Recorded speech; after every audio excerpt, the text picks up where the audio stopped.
Welcome. I will now call the Affordability Committee meeting to order. First of all, I'd like to thank the members of the audience for indulging us in allowing a quick break there for a quick bite to eat. We started these meetings about 4 o'clock this afternoon, so some of us get a little cranky when we don't get to have something to eat. So thank you for that. This meeting will be held in person and electronically in accordance with the Municipal Act. We have 3 public meetings are being held this evening. If you are joining the meeting virtually and have not yet registered and wish to speak, please email cityclerks@barrie.ca and staff will email you the information to participate virtually. I'm going to read these in the order that they were originally published, but we are going to move the order around a little bit. I believe that most of the people in the audience tonight are here for one issue, so I'm going to move that to the top of the list and just do a quick juggle so you don't have to be here any longer than you need to be. So the first public meeting is to review the city-initiated application to amend the official plan to conform to the new Provincial Planning Statement 2024. The second public meeting is to review an application submitted by Blackthorn Development Corporation on behalf of Dunlop Developments Barrie Inc. for an amendment to the zoning bylaw to permit a residential and commercial development. The subject lands are municipally known as 149, 151, and 153 Dunlop Street East and 5 Mulcaster Street. The third public meeting is to review an application submitted by Innovative Planning Solutions, IPS, on behalf of DBZ Big Bay Twin LTS for an amendment to the zoning bylaw to permit 2 residential developments. The subject lands are municipally known as 545 and 565 Big Bay Point Road, Barrie. Members of committee will be listening to the presentations and comments received during the public meetings, but will not be making comments or debating the items tonight. Committee members will have an opportunity to provide comments when the staff reports are considered by general committee at a later date. Interested persons wishing notification of the staff reports can sign the notification form at the back of the council chambers or request by email at cityclerks@barrie.ca. Michelle Banfield, Executive Director of Development Services, would you please confirm that the notifications were conducted in accordance with the Planning Act for tonight's public meetings? Yes, Chair Nixon, it was. Thank you. Okay.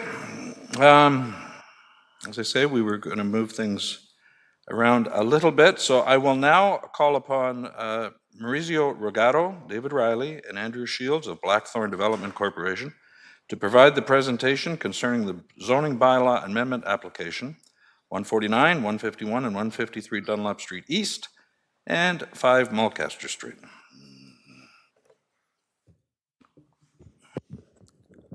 Hello, everybody.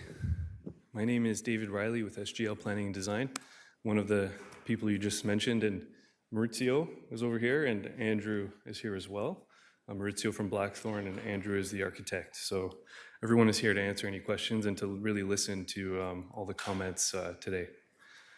So I'm assuming this works. So I will start the presentation. Do I have a time limit, just so that I know? It won't be long, but just curious.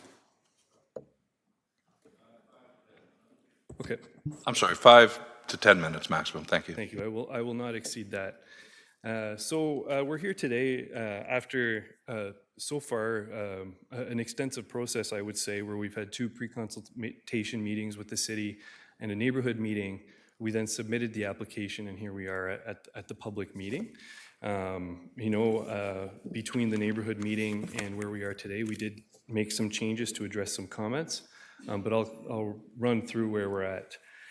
So here we have the subject site on the southeast corner of Dunlop and Mulcaster. Many of you will be familiar with this site.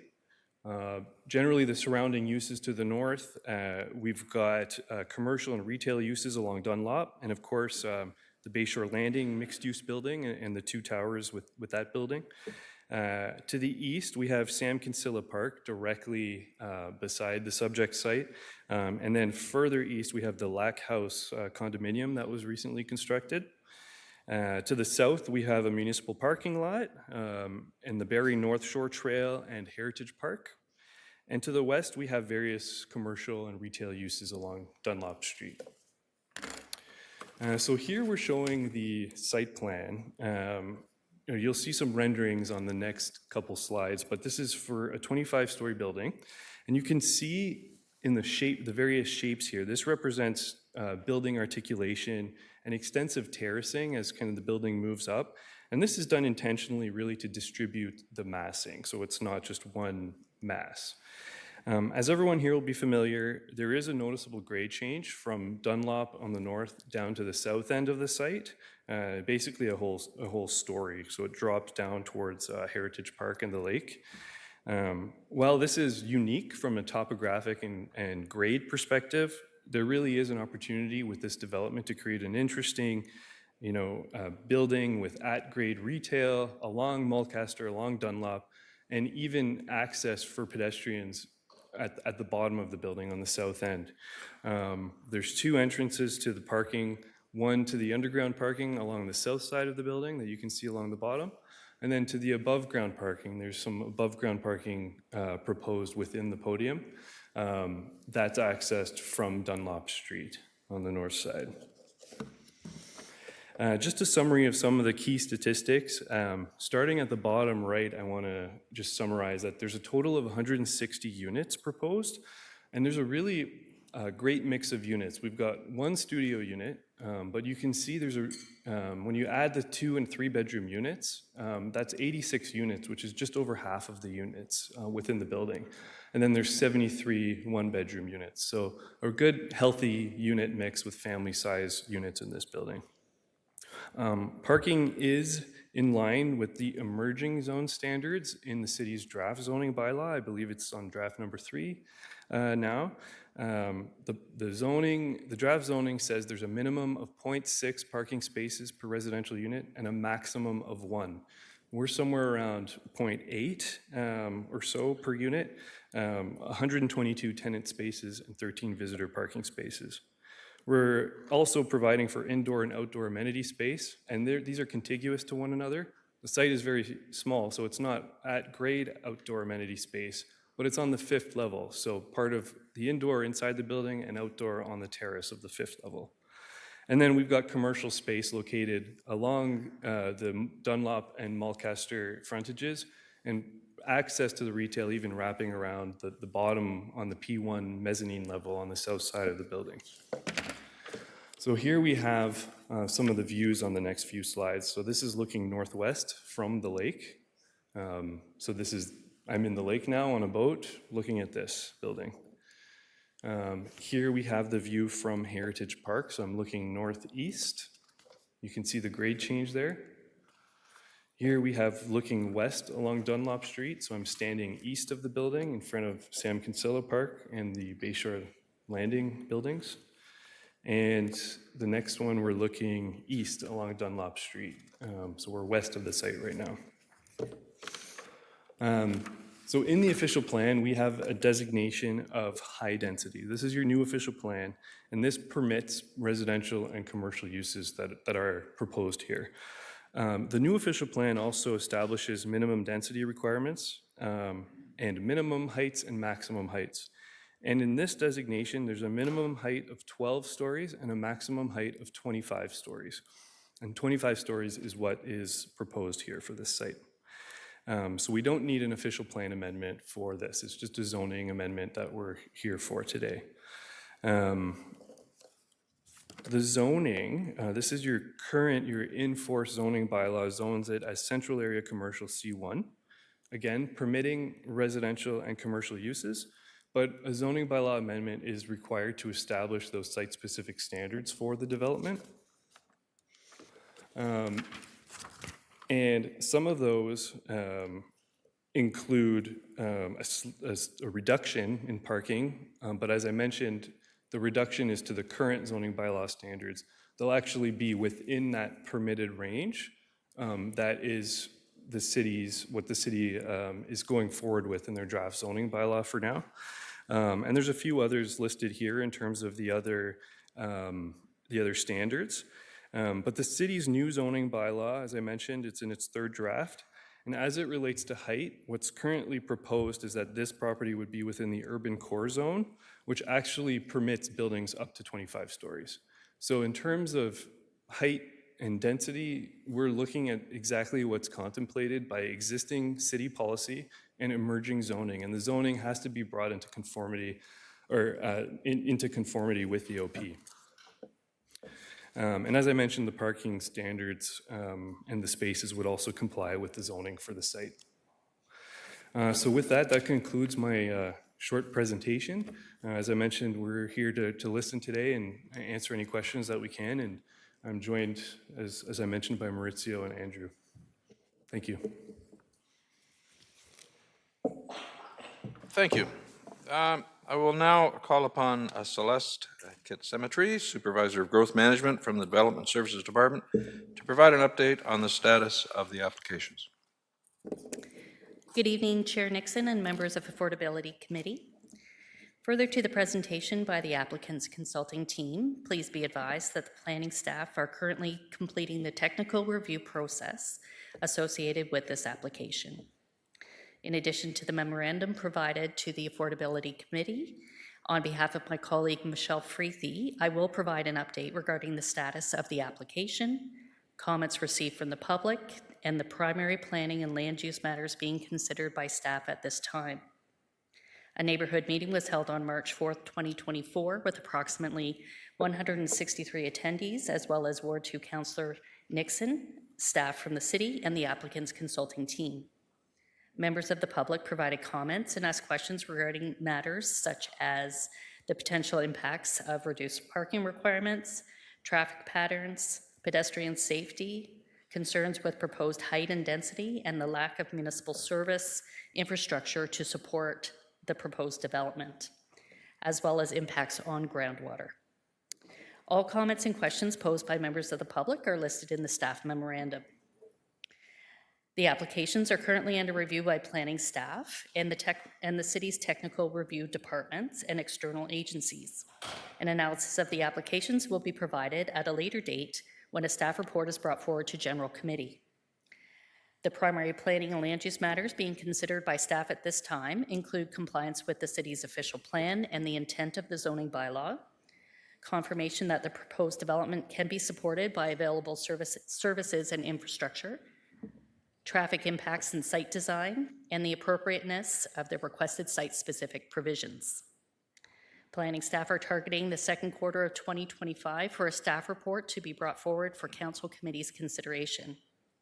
All comments received during the technical review process, as well as comments provided at the neighborhood and public meeting, will be included and addressed in the planning staff report. This concludes my presentation. Thank you, and I'm happy to answer any questions of clarification and to hear from members of the public. All submission material and key dates about the application are also available online on the city's proposed developments webpage under Ward 2. Thank you. Thank you, Celeste.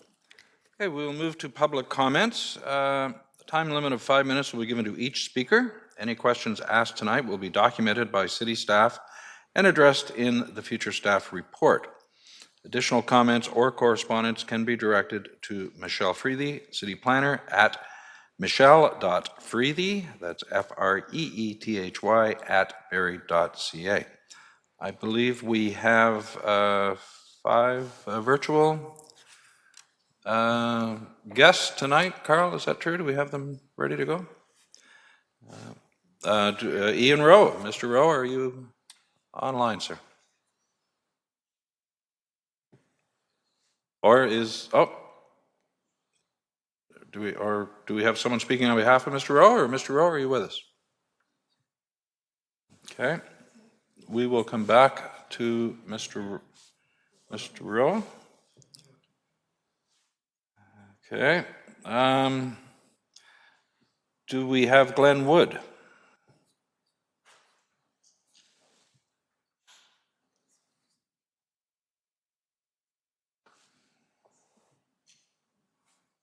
Mr. Wood, are you with us?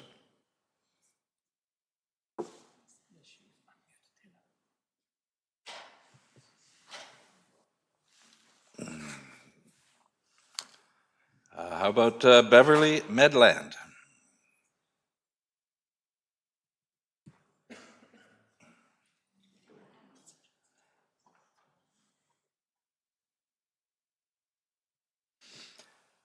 How about Olivia D. Gennaro?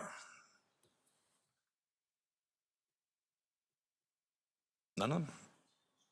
And also, we have two others, but Carl tells me they have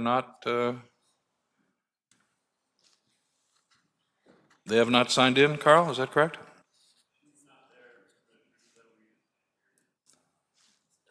We just what? Oh, okay. I'll give you a moment to rectify that, hopefully. Okay, what we can do, actually, we have plenty of people here that would like to speak, that are here and ready, so while you're working on that, Carl, we will move to the in-person delegates or people here in the audience that would like to speak. We will start with Diane Vetter. Are you here with us? And please approach the podium and give us your correct name and an address, please, for the record.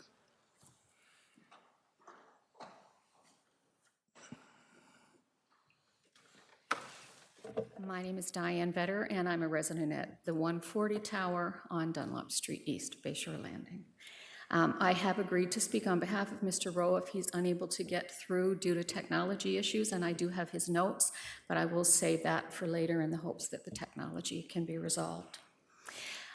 I would like to address the photos that the developer has kindly provided for us earlier, showing exactly what we will see on the corner of Dunlop Street and Mulcaster should this proceed. And I would ask all of you here and online to visualize from Kempenfelt Bay, if you're out in the middle of there in a rowboat, a sailboat, on your paddleboard, and you were looking towards that site, but you started over at Manette's Point, and what do you see? You go through and you see Manette's Point, and you see the Wildwire Military Honorary Park, you see Centennial Beach, you see the marina, you see the Spirit Catcher, you move into the Heritage Park, you've perhaps seen Meridian Square go by as you're visualizing all of this. You come to Heritage Park, you see the fishing pier that's been beautifully constructed, and right there in front of you, you see this 25-story tower sticking up like a sore thumb into the landscape just before you move along that waterfront trail a few feet into the last piece of land that's not yet developed on the waterfront and is allowed to remain parkland, and that's Sam Kinsella Park. So my comments are really, is this the best use of a very environmentally sensitive piece of land? I would agree that the plaza that's there is not an ideal use of that land. I understand that it's a privately held piece of land, and I understand that it needs to have changes there. And to be honest, I don't know what those changes are going to be or should be, but I know that they should not be a 25-story tower. Just off the top of my head, what about an environmental science facility open to the public and serving the students at Georgian College? What about a new home for the McLaren Art Center? What about a Barrie North Shore Center? We have a South Shore Center, maybe. What about a North Shore Center? I mean, really the possibilities are endless, and I don't really think people have considered them. Perhaps council has, but I don't know that the whole city of Barrie, not just those of us that live in the neighborhood, but the whole city of Barrie, think about. This one piece of land we're discussing is the very last jewel of open waterfront land when you start that scan from Manette's Point and come all the way across to Sam Kinsella Park. The very last piece. So what I would like to do is to challenge all of you on council and all of the residents from Bayshore Landing and the citizens of Barrie at large. Like, what could we do to really make use and show the value and the worth of that priceless jewel, that small parcel of land, that little postage stamp of land that leads into Sam Kinsella Park?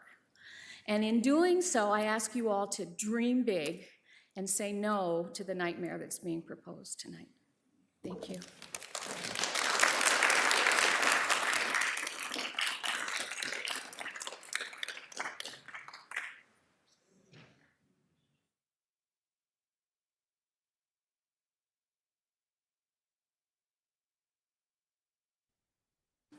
Okay, I believe we have Mr. Rowe available now. Hello, Mr. Chairman, can you hear me? Yes, I can, Mr. Rowe. Thank you. You have Thank 5 you. minutes, sir. Well, sir, I'm sorry, but 5 minutes is entirely inadequate to describe the issues that have been raised in all the reports that we're provided with, but I'll do my best to start. Just by way of explanation, I'm a lifelong resident of Barrie. I retired as a lawyer after about 37 years in practice. 30 of those years at least would have been as a lawyer for the City of Barrie. In that capacity, I undertook dozens and dozens of Ontario Municipal Board hearings on Barrie's behalf. So that's just background. In reading the report submitted, which tried to justify the approval of this proposal, they merely reinforced my long-held opinion that this is a very poor piece of land for intensive development. There are a lot of warts. It will obliterate one of the 3 public vistas of Kempenfelt Bay, specifically referenced for protection in the official plan, and therefore fails to conform to the official plan. Its proximity to the lake and the resulting high water table restricts the ability to adequately utilize underground parking. The traffic issues include the fact that it is on a very steep hill at an intersection that is often very difficult to climb during winter events. It is at an intersection that is utilized on Sundays during the summer months when cottage traffic to Toronto uses Dunlop Street, Mulcaster, and Lakeshore to bypass Highways 11 and 400. The past usage of the property for potentially contaminating activities renders the soils dubious. The native soil will not support the weight of the building. And the proposal demonstrates that zoning bylaws are blunt instruments and that not every piece of property within a given zone is appropriate for every use permitted in that zone. And that statement leaves aside the fact that there are considerable variances from both the existing bylaw and the new proposed zoning bylaw. This is the 3rd time I have had to respond to a high-rise proposal on this site which does not satisfy the provisions of the official plan or the zoning bylaw. And that in itself is an indication that this property is a pig in a poke. That the owners bought this property should be their problem, not the problem of the citizens of Barrie. I'd like to turn to the official plan. Section 3.2.4.3 under waterfront development states in paragraph C, public views and vistas to Little Lake and Lake Simcoe and landmarks around the waterfront shall be retained and enhanced. Paragraph D, special building placement and design considerations shall be required to protect as well as to optimize public views and vistas and access to water.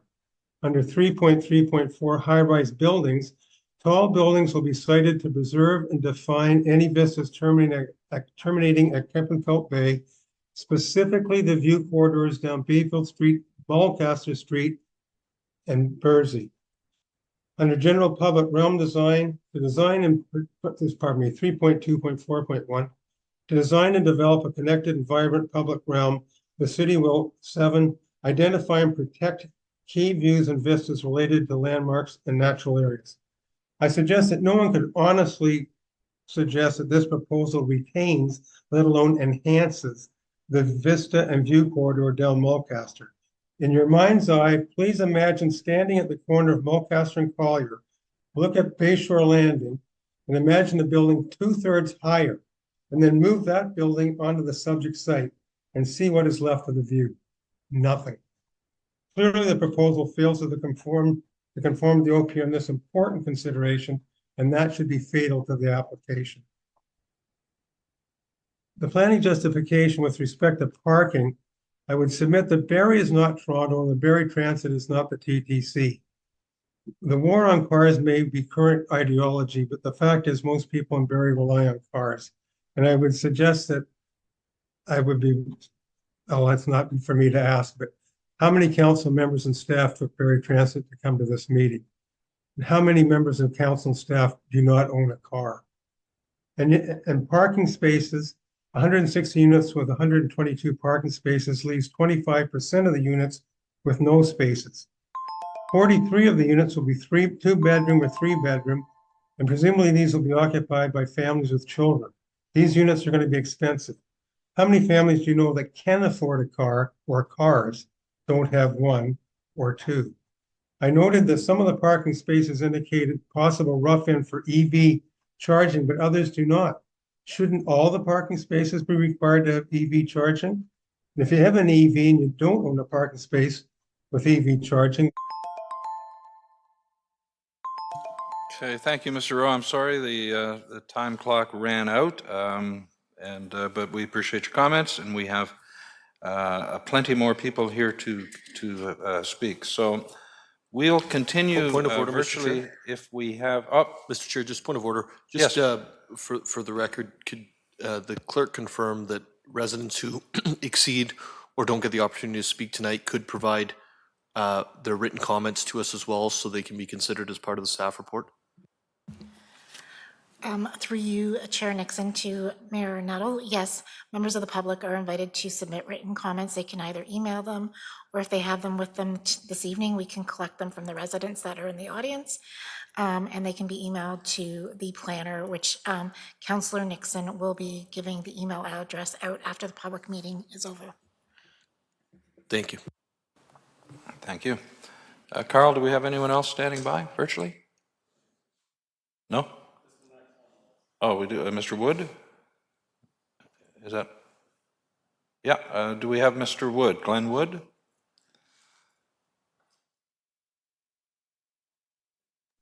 Okay. I'm here. Can you hear me? Yes, Mr. Wood. Go ahead, sir. Well, what I will suggest that I do, since Mr. Rowe did not finish, I'll give my 5 minutes to him because he was making points that I was going to raise. Is that possible, Mr. Chairman? It's unusual, I'll say, but I'll allow it. Thank you. Mr. Rowe, if you could continue.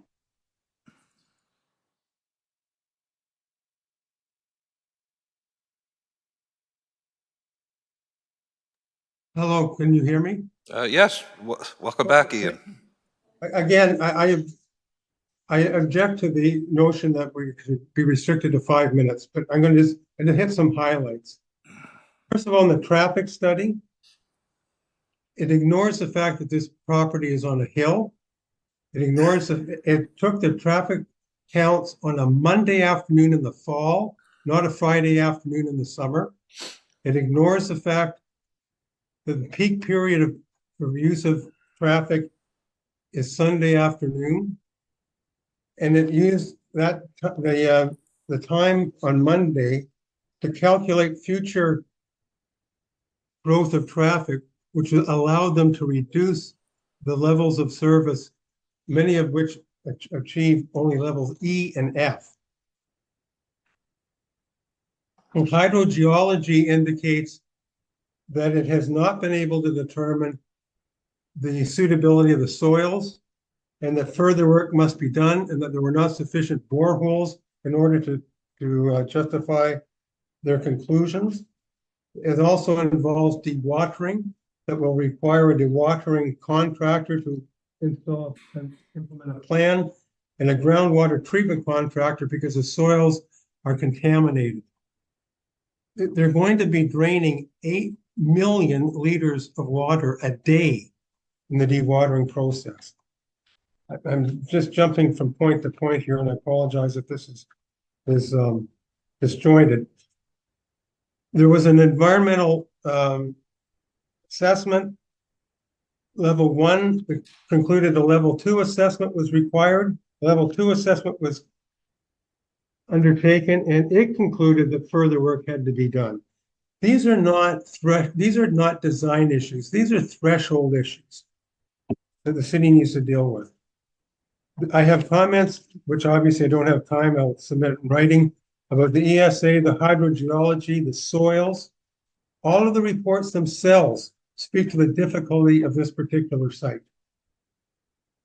So I'll conclude by just simply saying, I know this opposition is an uphill battle because in almost virtually every high density, high rise proposal has been supported by the planning department. And I don't know of a single instance where council hasn't accepted those recommendations. But surely there's so much wrong with this proposal that the planning department could make an exception. If there's ever an exception to be made, then surely this should be the one. And if there's not,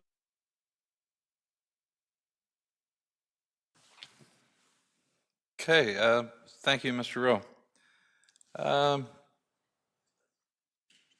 Were you finished, Mr. Rowe, or you just kind of? give me 2 minutes. Oh, I'm sorry, you just went silent. If you're not finished, go right ahead. You still have a couple of minutes. Oh, my internet connection blocked. Are you okay? Now we can hear you. Yep, go ahead. Okay. Although the consultants will argue the issues I raise are merely design issues that can be overcome at later stages, I submit that many of the issues raised are threshold issues, and if you are still determined to consider the proposal, at the very least, make them do all the studies which they concede remain undone. Mr. Chairman, I first would like to thank Mr. Hall for his indulgence, and I will submit a more complete set of notes to the clerk's office, and I do hope the committee takes the time to read them, because I do think there's a substantial injustice here in not permitting ratepayers to be able to express all of their views and raise all of the issues that they perceive are raised by these proposals, especially given the fact that you send notices of us to us with 15 different studies and don't give us the time to comment on those studies.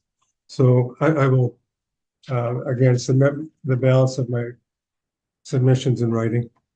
Thank you. Thank you for your indulgence. Yep, thank you, Mr. Rowe.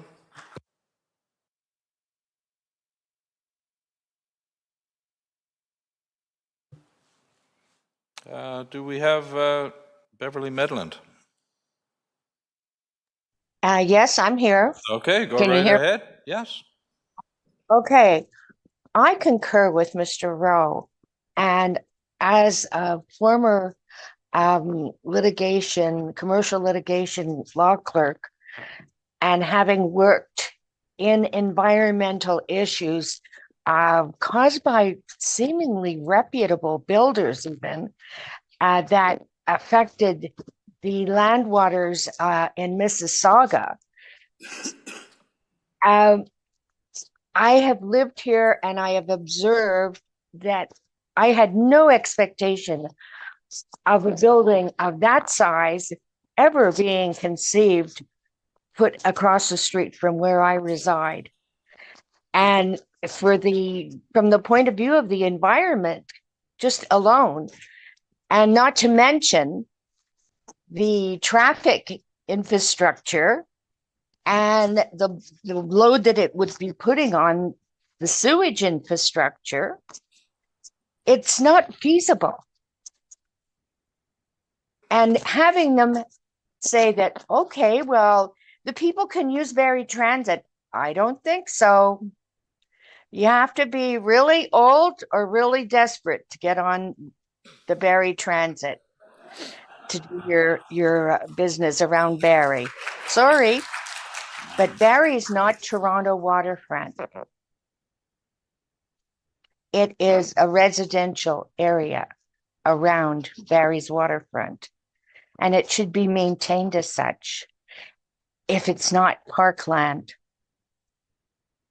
So that is my opinion, and as I say, I concur with the gentleman and the lady before me. That's all. Thank you very much.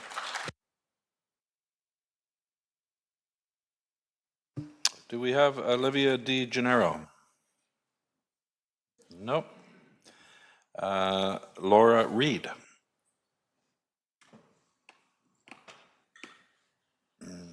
I'm here. Oh, welcome. Yeah, go ahead, Ms. Reed.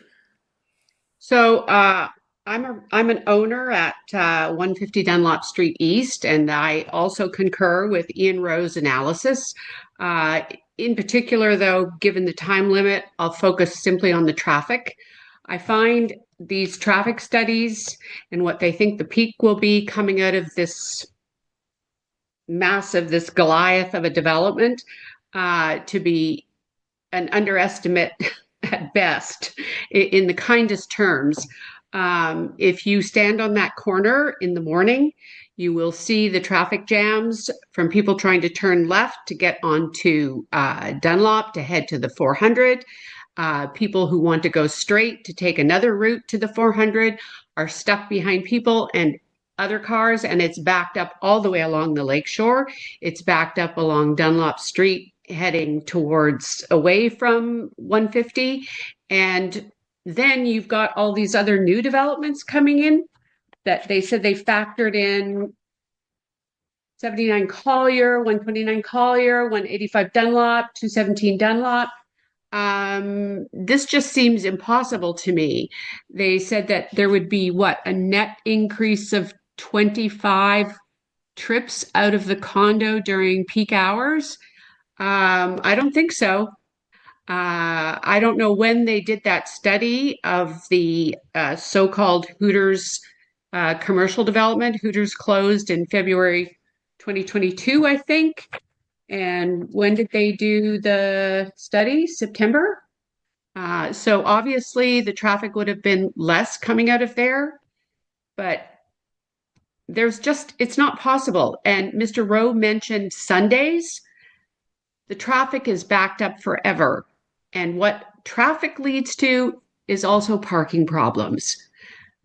Our building does not permit us to lease units, parking units, to people from other towers. We already have people from the lakeshore trying to rent properties in our building, parking spaces in our building.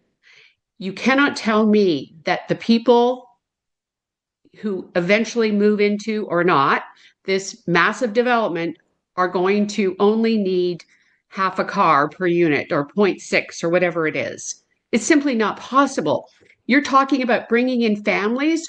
How many families do you know who don't have two cars because both people are either required to work to pay their rent or pay their mortgage, or they have to get their kid to other ECAs, extracurricular activities, to the doctors, to here, to there. This is a development plan in a bubble.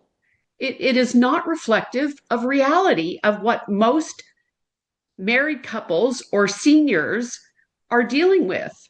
I am a senior. I've owned property, multiple properties, but I would not buy into this condominium development because of its lack of parking and what that means for parking on the street, and therefore contributing to even more traffic congestion. And you're the counselor for our ward. You should know these things. You should know the flaws in these studies. And I'm kind of surprised that you haven't said anything. I know that the City of Barrie wants to create more housing. I understand the pressure. Presumably, it's going to be low-cost housing because people are caught between a rock and a hard place of high taxation, low income, but expensive mortgages.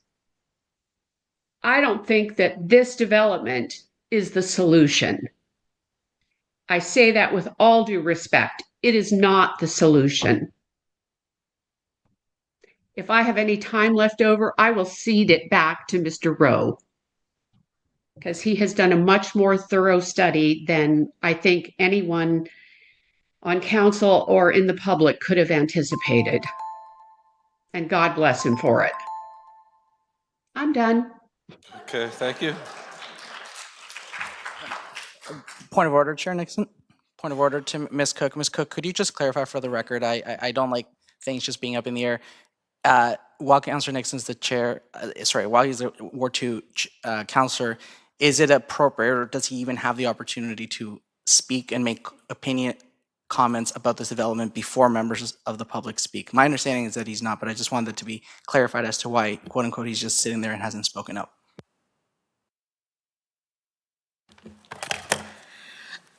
Through you, Chair Nixon, to Councillor Morales. It's just the order of business that we conduct our public meetings in. The member of council can ask questions after the members of the public speak, because the intent is for the member of council to potentially ask questions that weren't covered by members of the public that have been present at the meeting. So it's just generally the order of business that we've always conducted our public meetings by. Okay, perfect. Thank you. Thank you. Thank you, Ms. Reid. Thank you, Councillor Morales. Do we have Stephanie San Miguel?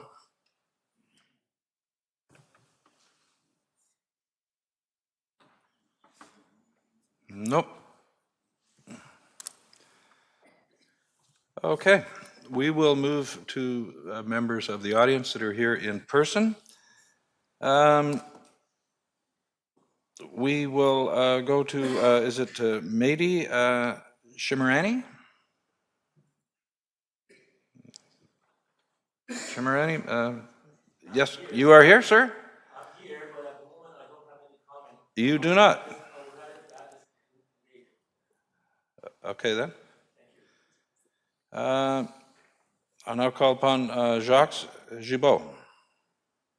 Yes, thank you. I would like to cede my time to Mr. Rowe. Well, I see what I started here.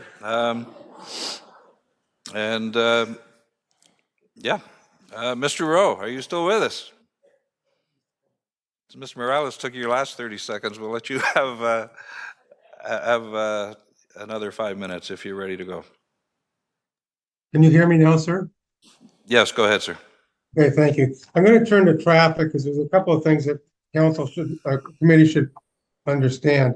The planning justification report at page 9 says that parking spaces are provided on 2 levels of underground parking access from the south side of the building and 4 levels of parking at or above grade contained within the building podium with vehicular access from Dunlop Street. It has been confirmed with the consultant that you can't access the 2 levels of underground parking from Dunlop, nor the 4 levels at or above grade from Mulcaster. The traffic report calls for it right in, right out entrance on Dunlop Street. That means that if you are traveling westbound on Dunlop and you're in those 4 parking levels, you cannot turn left into the building. You will have to turn around a block and then come in from the opposite direction. The other thing to note with the right in, right out, that if you're leaving the building and you want to travel west, you have to turn right and travel east. And again, you could either turn around the block and go back onto Dunlop Street West. But we know that won't happen. What's going to happen is they're going to utilize the entrance on Bayshore Landing to come in and go around our turning circle and then make the right turn so they can go west. So this traffic study virtually contemplates the usage of our property as part of their traffic planning. And there's nothing that Bayshore Landing will be able to do to keep people out. And this will cause conflicts with the legitimate use of our access. But it just demonstrates what a poor site this is, that arrangement has to be made. Now let's turn to Mulcaster Street. Mulcaster Street, again, reading this report, you would not know that Mulcaster Street was a hill. There's no consideration for the issue of winter weather and the difficulties we all know cars have climbing that hill. It is such a difficult point from between Mulcaster and Lakeshore that there is a barrier median installed that will preclude left turn lanes into this site. So again, if you're in the bottom 2 floors of parking, how are you supposed to get there if you're traveling from north of the site? You'll have to turn around, drive past it, turn around, and come back. Again, demonstrates what a poor site this actually is. Now, with respect to the environmental issues, I mentioned that there was a phase 1 study done that listed 7 different activities of environmental concern and said that a phase 2 ESA would be required. And the phase 2 ESA indicated that there were further studies to be done. Now, if I can turn to the soils, and again, I know I'm running out of time, but the soil study indicates that the soils are not weight bearing. It indicates that pile driving should be utilized, but probably can't be because of the location. And if piles are allowed, how long will people in my building and people in the downtown area have to listen to the constant pounding of piles? And one of the interesting things in this report, it talks about not being able to use typical pile driving. It talks about using geopiers. Well, I looked up geopiers. Geopiers are also known as rammed aggregate piers. So what are the impacts on adjacent property of ramming these piers into the ground? Because the native soils will not withstand the weight of a 25-story building. I mentioned the hydrogeology before, that they're going to have to pump 8 million liters a day during the period of construction. But there's also, I see I'm running out of time. Anyway, I really do appreciate the indulgences that have been granted to me by the fellow residents in the area that are concerned with this. And I only wish I had more time to be more complete and be of more assistance to you. Thank you, Mr. Chairman.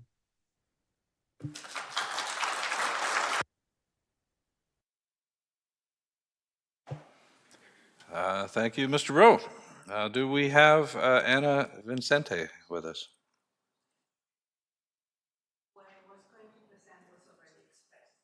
Okay, thank you.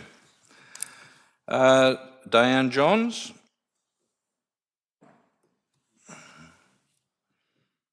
Welcome, Ms. Jones. Just when you approach the podium, please. Sorry, you may not have heard that. As you reach the podium, please state your name and address for the record, please. Thank you. 150 Dunlop Street, Unit 602.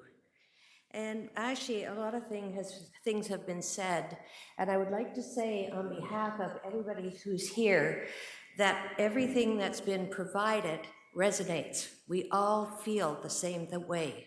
We all see the challenges and the loss of what we have. And I think the only thing, and so I made some notes, but it's been covered. But I just want to sincerely say that this is huge, and it needs to have a review and consideration with all of what's been said. One thing I said was effect on the parks, and we talked about that. You know, currently the park projects an open area, feeling of community with a park focus for adults, children, and the current buildings aren't not right on the perimeters of parks. So why are we doing it here? For many, many, many more reasons as well. I looked at the quality of surrounding residents in terms of traffic congestion, and I have lots of notes on that, but it's already been discussed. But it's serious, it's concerning. Even for us with the two towers at Bayshore Landing, we have that nice little semicircle, and we already, just for us, have problems because we do have a lot of traffic with the two towers. I'm out and in a lot, and I'm always getting other people there.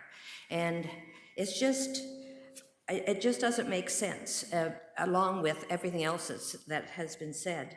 The quality of surrounding residents, or quality for, or the effect of the quality for surrounding residents in terms of traffic congestion. I'm talking about the residents. I'm not just talking about who's here. It's coming downtown. It's trying to get in and through Mulcaster. It's going downtown Barrie, as we know right now, because of construction.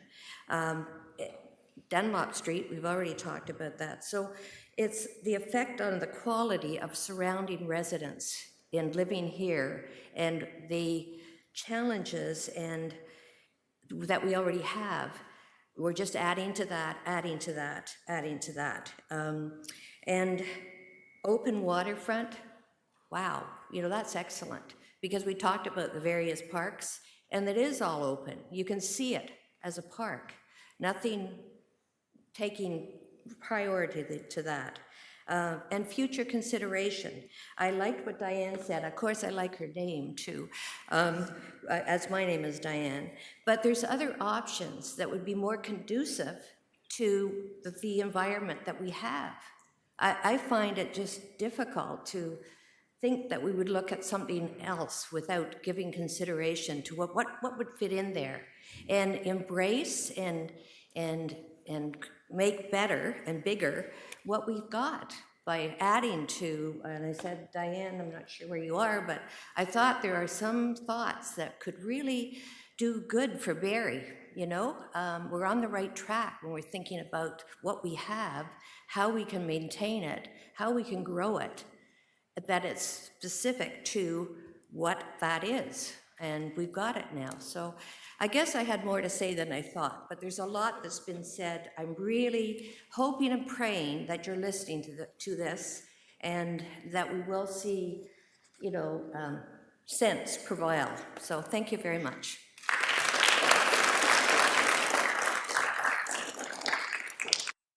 Thank you, Ms. Jones. Do we have Jake Noji? Welcome, sir. And again, just state your name and address for the record when you reach the podium. Thank you. Yeah, so I'm Jake Nogi, and I'm living in 150 Dunlop. So first I wanted to thank everyone for the presentation. I can see that a lot of work has gone into that development, and I appreciate the desire to add more housing in Barrie. Although, I mean, as I understand, the rationale for requesting the mentioned amendments is to align with the official plan and upcoming zoning changes that will reflect the official plan. While the official plan clearly outlines the permitted use of high-rise buildings up to 25 stories in the urban growth center, I believe that this project overlooks other important design principles of the official plan, which suggest that the site may not be ideal for such a development.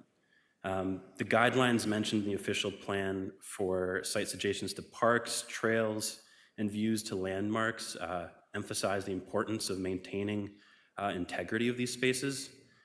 For developments adjacent to parks, the incorporation of 45-degree angular planes, terracing, increased setbacks, and enhanced sun exposure are suggested.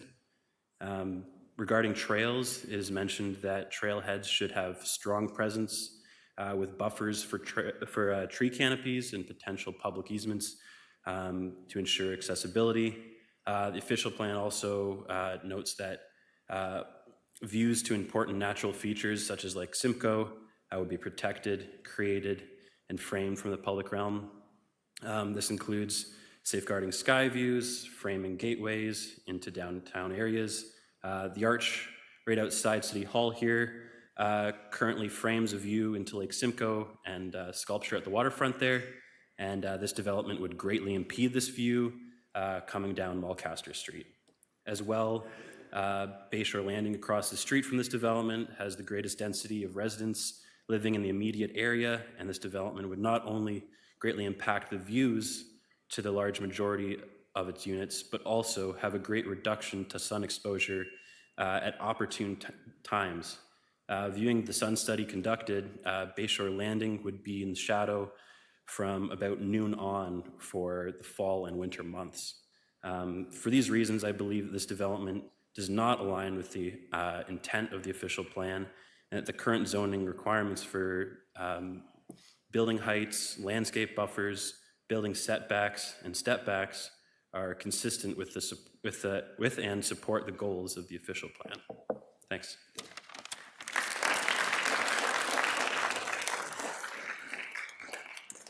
Thank you. Do we have Mariana Koljibakin? I'll do my time to Mr. Rowe. Okay, then. All right, Mr. Rowe, are you still with us? This will be the last time, but welcome back. Mr. Rowe, are you there? Can you hear me now? Yes, we can. Go ahead, sir. Okay, thank you very much. I want to pick up on the last speaker because that's an issue that I wasn't able to get to. If you look at, I mentioned the excessive height of the building, but section 3.2.1 sub D sub V of the official plan says that undesirable building separations resulting in shadow impacts, inappropriate overlook conditions, or which significantly significantly negatively impact. Not- Sorry? Hello? Am I still? Yep, go ahead, Mr. Rowe. Sorry. Inappropriate overlook conditions or which significantly negatively impact access to daylight. The shadow study shows that on June 21st at 4:18 and 5:18, significant portions of San Consilla Park is subject to shadowing. I thought it was the city's policy, and the previous speaker mentioned those policies, not to permit development that shadowed public parks during the season when they're most frequently used. In the City of Barrie Outdoor Recreational Facility Study, San Consilla Park is referenced on 4 occasions, and each refers to the significance of the park, given its location in the urban growth center, and identifies it for installation of further recreational facilities. This proposal places a 25-story building immediately adjacent to the park, casting a significant shadow during the season when the park will be most in use. All right, turning to the environmental assessment issue. As I said, the phase 2 environmental assessment report was undertaken and the site failed that as well. The conclusion was that based on the results of this phase 2 environmental site assessment, further investigation, i.e. vertical delineation of groundwater exceedances and risk management will be required prior to filing a record of site conditions. Again, I suggest that this is not a design issue. This is a fundamental problem that this site has, and it has to be resolved before you consider the principle of development of the site. Now, with respect to soil, soils, the report at page 20, 4.3.4, ground settlement. If construction below the water table was to occur, and it will, drawdown of the water table within a 25-meter radius of the excavation within the unconsolidated glacial lacustrine sand deposits has a potential to cause ground settlement. A geotechnical assessment for ground settlement and a precondition survey of local buildings and utilities is recommended. Again, this is not a design issue. This is a threshold issue. And why hasn't such an assessment been done?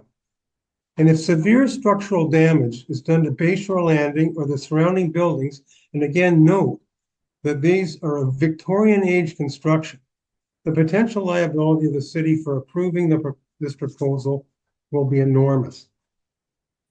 And then in the same study, 4.3.5, groundwater treatment and discharge. A groundwater sample was taken from borehole 2 and was compared against the City of Barrie sewer use bylaw criteria. TSS, copper, and zinc exceeded the City of Barrie storm sewer discharge criteria. Only chloride exceeded the City of Barrie sanitary discharge criteria. Well, that's still an exceedance. It is recommended that the discharge be directed to nearby storm sewers within the study area following treatment for TSS and metals. A groundwater treatment contractor should be retained to confirm the appropriate treatment methods. Shouldn't we be developing the appropriate treatment methods prior to approving the principle of development? Again, 4.4.2, City of Barrie policies for deep drilling. Deep borehole drilling for foundations or test wells will require a risk management plan approved by the City of Barrie. This will be provided prior to deep well drilling and is proposed for later design stages. I submit that that again is something that you should be considering at this point, not when it's the principle of development is supposedly already established. I think I did mention the soil. I'm sorry, I'm jumping around because I didn't have the opportunity to present it in the order that I wanted. But when we're looking at the soils, at page 7 of that report, high-rise buildings can be expected to impose heavy loads on the supporting soils. The anticipated load. Mr. Chair, could I point of order? Yes, certainly, Mayor Nuttall. Go ahead, sir. May I ask for your indulgence because it may take a couple of moments beyond just the direct point of order. Yes, go ahead, sir. So I want to ask that we don't give more time to Mr. Rowe this evening. And before there's a reaction, I think we're setting a pretty dangerous precedent here. There are planners, there are lawyers that come to this chamber on behalf of clients. And as I remember, when individuals came up to speak at the public meeting with relation to the official plan, we asked that if they came on behalf of one, we then asked them to go to the end of the line, and then the next person would come through, and so on and so forth. I worry about future meetings where this precedent could be used to filibuster or shut down the proceedings of council or a committee. And while that may seem far-fetched to those who are here for the right reasons, there are those that come for the wrong reasons sometimes. So I appreciate your indulgence on this request. I would also offer Mr. Rowe the opportunity, and if we would like to do it at Bayshore, because I think majority of folks from Bayshore, is that? Yes, majorities from Bayshore. Why don't you and I go directly to them and have that meeting there? And I think that may be a good way to help all those points get it in order, to Mr. Rowe's point, get across. We can have the notes, and any members of council could join us for that. And I have one other point, and I have an immense amount of respect for Mr. Rowe. He represented the city when I was a city councillor. He certainly presented a lot of times, and he then had to go defend the city's position, stopping developments that I pushed against. And those weren't always easy. But there is one clarification that I need to leave for tonight. The last high-rise building that I can remember us voting on was in Ward, I think it's Ward 2. It's either Ward 1 or 2, over at Dundonald. That's in Ward 2. And I believe that we actually declined that building, as I recall. So when it said that we don't decline buildings, I just want to clarify, the last one we had, I think it's the last one we voted on, it was shut down. And so that's just a clarification on some fact that I just needed to make sure that this isn't a foregone conclusion. This process works. We need to make sure we follow the process and we don't set bad precedents for the future. And I think we can take a lot of this into another meeting in the future, allowing anyone who's asked to speak to come to speak, but we should respect that 5 minutes. Yes, thank you, Mayor Nuttall. And quite honestly, I indulged the first time. I didn't expect it to be a continuing thing, and you're correct. That's what can happen when you do it. So we did have one other member of the audience that wanted to speak. Would they rather wait until we have our meeting at the Bayshore, or would you like to speak now? Okay, you go right ahead, sir. When you approach the podium, please give your name and address for the record. Hi, I'm Sean Wenzel from 140 Dunlop Street, Bayshore Landing. So some of the points I wanted to make were already made from some of the earlier speakers. Thank you for the time. Just a couple of points. One of the points that had been raised earlier, I think the general concept of a war on cars, the ratio of parking spaces to units, I believe, is too small. We have the concept, okay, people will just take transit. Well, what transit? There is no bus that goes down either Dunlop Street or past Mulcaster. If you want to take the bus from that location, you have to hike up the slippery hill and basically wait for the bus right across the street from this building. I don't think a lot of people are going to do that. And then we also have a higher percentage in this building of people who, of either 2-bedroom or 3-bedroom units, as was mentioned by a previous speaker, where a lot of them are going to have more than one car. You may have 2 cars for like husband and wife. You may have 3 cars if you have teenage kids, especially considering this is an upscale building. It's right on the lake.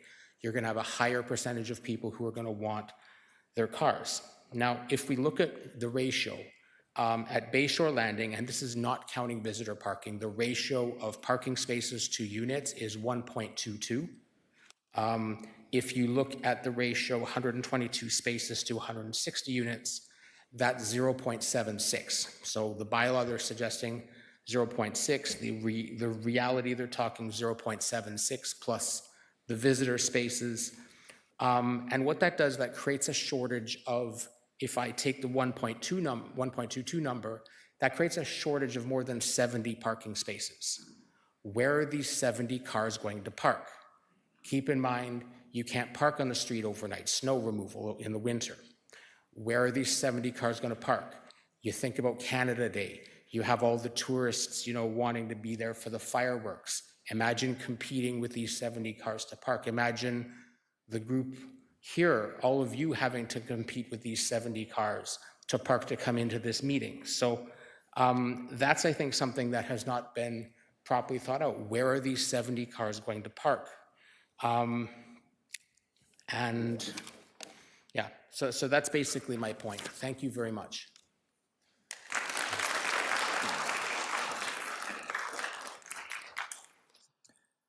Okay, if anyone has any further written comments, you can submit them to Michelle Freely in the Development Service Department at michelle.freely@barrie.ca. Before we conclude the first item on the agenda here, I just have a couple of comments and one question or one or two questions for the developers. I'm not sure who wants to speak on behalf. Okay. And that is Mr. Regato, correct? Yes, okay, come on down. I beg your pardon, sir? Is anywhere in the city of Barrie, yes, sir, yes, sir, yeah. Okay, did you have a comment to make? Okay, all right, I thought we were done, I thought we only had one more, but if you have something, then Mr. Regato, I'll ask you just to sit tight for a few moments, and please state your name and address for the record.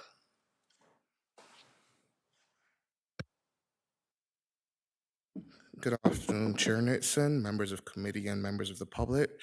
My name is Jelani Bartlett, and I live at 185 Dunlop Street East, also known as Lack House. The proposal at 149, 151, and 153 Dunlop Street East, in my opinion, would be a good asset to the community with a few simple changes. When looking at the parking requirements, the applicant is proposing 135 parking stalls, which would result in a 0.84 spots per unit. This is below the required zoning bylaw that requests one-to-one parking. At Lack House, there's a 1 to 1.4 stalls per unit. Even with this, there are constantly people looking for parking spots and some charging upwards of $250 a month for rental use of that parking stall. In the transportation study, the report, which has many inaccuracies, notes that at 135 parking stalls, the project could do without another 35 to 52 parking stalls, bringing it down to a 0.51 parking ratio. This would be the first in the city with such a low ratio and will set a precedent for greater parking reductions in future projects, primarily along Bradford Street. Assuming they maintain at least 1 to 0.8, which is in line with the new zoning, the applicant should also be mandated to provide one-to-one bike spots. With only 35 bicycle spots as of now, that would be a deficit of 125 bike spots. Subsequently, the transportation report recommends a right-in, right-out, but due to the proximity of the intersection, there should also be a barrier to prevent drivers going west on Dunlop Street from turning left into the project, or remove the last two parking spots in front of Bayshore Landing to accommodate a longer left turning lane. Lastly, as a suggestion to the city and implementation within the new zoning bylaw, any project that goes in with a below standard parking ratio must be required to provide car share programs to justify the reduction. For example, for every 4 to 5 parking spots short, one must provide a car share parking spot. This would better help with understanding the reduction in parking. Barrie is not a place right now that Barrie is not a place right now to be anything but car reliant, so other strategies should be implemented, especially with the bus stations move further down south. Thank you.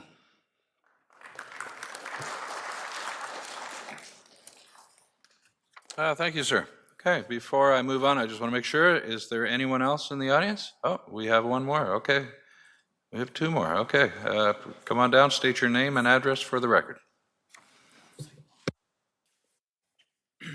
Yeah, my name is Jorge Gomez, and I live in 150 Dunlop. And my question, there's a lot of conversation about traffic. I want to bring one about traffic, but different, not from the point of view of cars, but from the point of view of service trucks. In the design of the building, I didn't see a place where service trucks, garbage trucks, moving trucks can be parked without impeding access to either the street or access to the parking of the building. At 150, when we have a moving truck or a garbage truck, it goes into our visitor parking away from main arteries. On the Lac House, I daily see the garbage truck blocking one full lane of Dunlop Street for many minutes, and moving trucks blocking one full lane of Dunlop Street, sometimes for hours on an end, creating significant traffic issues. So I want to make sure that the council gives consideration to access to service trucks in a way that does not create the major traffic disruptions that are currently created by the Lac House. And I have plenty of pictures and videos of the issues that the Lac House creates right now, if council would like to see them at any time. Thank you.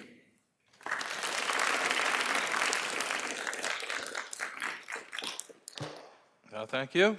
And again, sir, please state your name and address for the record. Hello, I'm Bill Hunter. I'm at 140 Dunlop Street East. I want to thank Mr. Rowe and all the people who conceded to him. And Mr. Nuttall, I appreciate your offer to come to our site. I greatly appreciate that.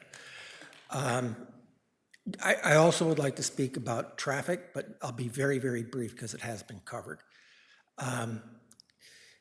The study, the traffic study in the proposal is dated September 2022, as has been mentioned. Since that time, Lac House has opened up. Since that time, a new development has taken place right by the bus station downtown, also on Dunlop. Since that time, other proposals for additional buildings, tall buildings, in the downtown area have taken place. The traffic situation in September 2022 is totally wrong for what we are facing now and what we will face in the future. The mentions about right turns, left turns, already it's a severe problem trying to get into 140, 150 Dunlop Street if you're coming from anywhere north. You have to first, in many cases, make a left turn off of Mulcaster, and that by itself becomes problematic. There's big congestion there all the time. So the 2022 date is problematic. As Mr. Rowe mentioned, September is problematic. September is probably the least busy that area ever is. In the summer, there's cottage traffic. In the winters, there's the hill. Also, there's the notion that there will be few additional spaces or traffic spaces taken up by this development is some kind of pipe dream. The building that's there now has essentially no commercial activity. So if you're going to put up a building that has a full floor of commercial activity that goes all around that building, that's going to be a heck of a lot more commercial parking issues, which are not included in that 20 to 25. They're referring only to the residential parking in the traffic study. Lastly, I think I can't read that traffic study and think there was anything the least bit impartial about it. It was written to sell this proposal. That seems very clear to me. I would like to see a traffic study by the Barrie Police Services that will tell us exactly what traffic takes place there at various times of day, at various times of year, and what the implications might be. Thank you.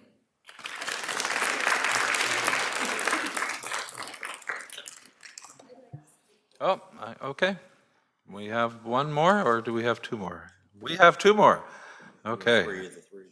And again, please state your name and address for the record. Yes, my name is Barb Wenzel, and I just moved into Bayshore Landing, 140 Dunlop Street East in June. I am a military daughter and a military wife, lived in lots of parts of Canada. My husband and I decided to retire in Barrie because of its beauty and friendliness. When I first came into this building, you talked about tourism. Well, to have this huge, huge building that's just sticking out of nowhere takes away the beauty, the absolute beauty of our lakeshore. We can't take that back. Once it's there, it's done. And another point, when I saw my taxes, I pay as much for my little bedroom than I paid for my 4-bedroom house in Barrie. I know what you want, why you want these condos. It's money. So let's forget about money. Let's remember the beauty of Barrie. It is magnificent. Please don't destroy it. Thank you.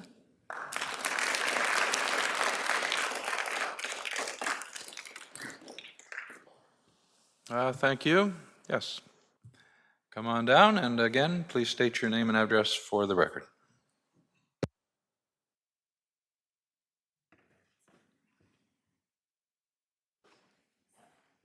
I'm Beverly Forget. I live at 108 Collier, which is the seniors building. And if we're lucky enough to be able to walk down that hill and get to the lake shore, I haven't heard a lot about the pedestrians at that intersection. You're taking your life in your hands trying to cross that intersection, especially if you're on the corner where the cars are coming up from the lake shore, making a right-hand turn. They don't want to stop there, so they try and shoot the light. There's also the considerations. There's a lot of scooters in that area. I just want you to remember the seniors as you're taking into consideration of the intersection and the parking. Don't forget us. Okay, thank you.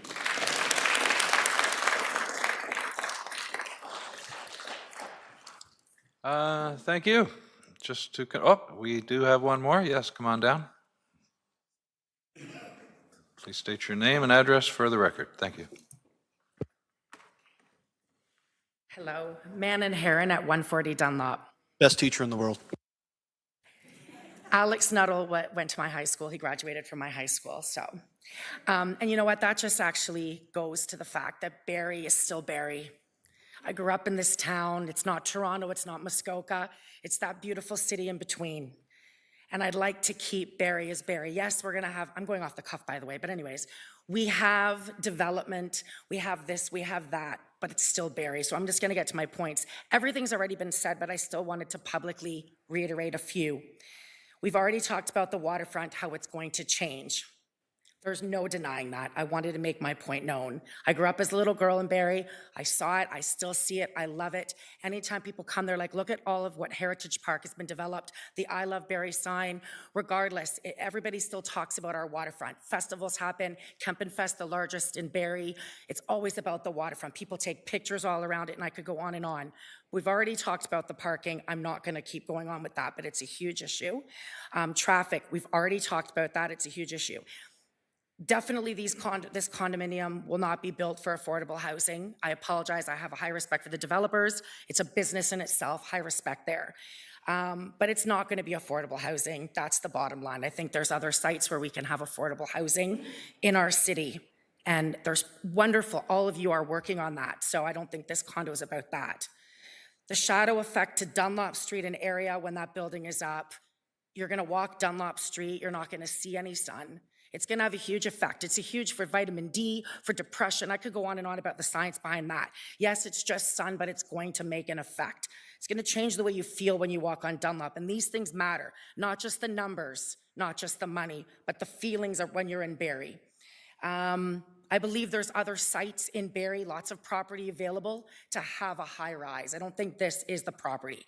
And Mr. Ian Rowe and everybody else statistically has already talked about the numbers and the structural possible damage and how it's going to affect the water quality, the fishing industry in our town. If there's water pipe problems. Kinsella Park is what a monument in Barrie, what a treasure. Can we not put something a little bit more appropriate? I agree with Diane Vetter, in that spot. The environmental aspect of water quality, we already talked about that. Now, Heritage Park, I just want to talk briefly about that. So many events happen at Heritage Park, so much traffic. What are we going to do when we have this high rise there and all the more people and all the more vehicles and equipment and this and that? How is that going to affect all of our festivals? People don't want to go where it's really jammed. They don't feel safe. And it's not a place for children then when there's too many people.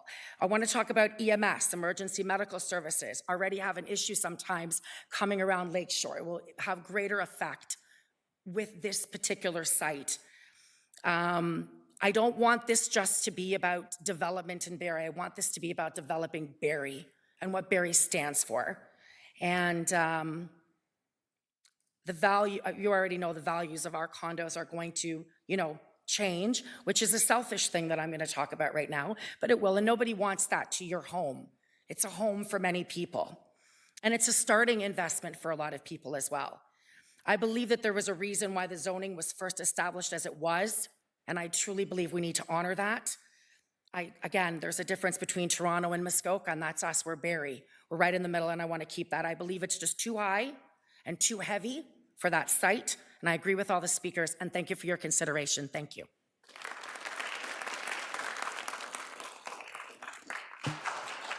Thank you. Okay. Just to confirm, have we all had an opportunity, or is there anyone else that would like to speak? Okay, thank you. Before I go to Mr. Regato, I just have one question for Ms. Banfield, just as that was kind of brought up during one of the presentations. I'm curious as to the traffic studies. Who chooses the traffic study? I know it's part of the application process, but is that something that the developer does or that the city chooses? Chair Nixon, the city will require a list of studies, and then it's the responsibility of the applicant to commission and commission the studies and bring a consulting team to do the studies, and then anything that's submitted, whether it's traffic study or any of the list of studies, engineering, then they're reviewed by city staff, and there is usually quite a bit of dialogue back and forth. With respect to the comment about the 2022 timeline for the studies, that's something that our own traffic team will take a look at, and if there's revisions that are needed, those are going to be part of the dialogue going back and forth with the applicant. Council has heard me say before, like the public meeting is actually very early in the planning process from the public's perspective. Certainly the applicant has probably spent, if they've got a traffic study from 2002, they've obviously been spending many years working on it. However, from the planning perspective, the public meeting at the City of Barrie, we get out pretty early, and there usually is quite a bit of back and forth before something comes back to council. Okay, thank you. Yeah, I guess my point was, is the traffic study, it's an independent traffic, it's done by a company that's independent from the City of Barrie, or is it? Chair Nixon, correct. It's a consultant that, as I said, works on behalf of the applicant. But I will say that the parameters of the study, the scope of the study, and some of the the things that are very much guided by the city, where we'll say to the applicant, you really need to look at this, or you really need to make sure you're considering this. The perspective that we have as city staff is we are obviously more aware of the Barrie nuances than sometimes the consultants are. So there's many things that we say, make sure you look at this, make sure you look at that. They'll look at it, we'll sometimes say, don't look at it again. So there is quite a bit of back and forth on all of these technical studies. We're talking about the traffic study, but this happens on all of the studies. Okay, thank you. Okay, Mr. Regato, sorry to make you wait there. We had a few extra people that wanted to speak, as well as a question I wanted to pose to Ms. Banfield. First of all, welcome to Barrie. May not have been the reception you were looking for, but nevertheless, welcome, sir. Thank you, Mr. Chairman. And to be honest with you, I'm very grateful for the members of the public who've again come out to take the time of their private time to look at our application and comment on the same, and definitely happy to answer any questions. And I do want to point out, however, that the traffic study is in fact dated in 2024, not 2022. The commenter may have been confused because we've been in this process for this site since the year 2021. We are now in the year 2025, as we all know, and on the heels of, I won't use the term because I think it's been overused. Maybe I won't complete it, I'll just say housing, and it starts with a C after. Thank you, Mr. Chair. Okay. All right. Yeah, it's I don't envy developers these days. I'm a planner, Mr. Or a Chair. planner. I'm sorry. I thought you were the developer. Okay. Well, Me and David are working together to try to facilitate what I would say an inclusion to your beautiful city. Okay. Well, you can pass this along to the developer, and the question you may be able to answer for me. Again, the 0.6, the parking ratio. Have there been studies and perhaps in other buildings that you may have been involved in where what the success rate is in selling those 40% of the units that do not come with a parking spot? Is that something that concerns you? Because your client is the one that's taking the risk here. Yeah, through you, Mr. Chairman, it's a very, parking and traffic are very complex issues, and I don't want to be long-winded about it because I'm recognizing there are other public hearings this evening.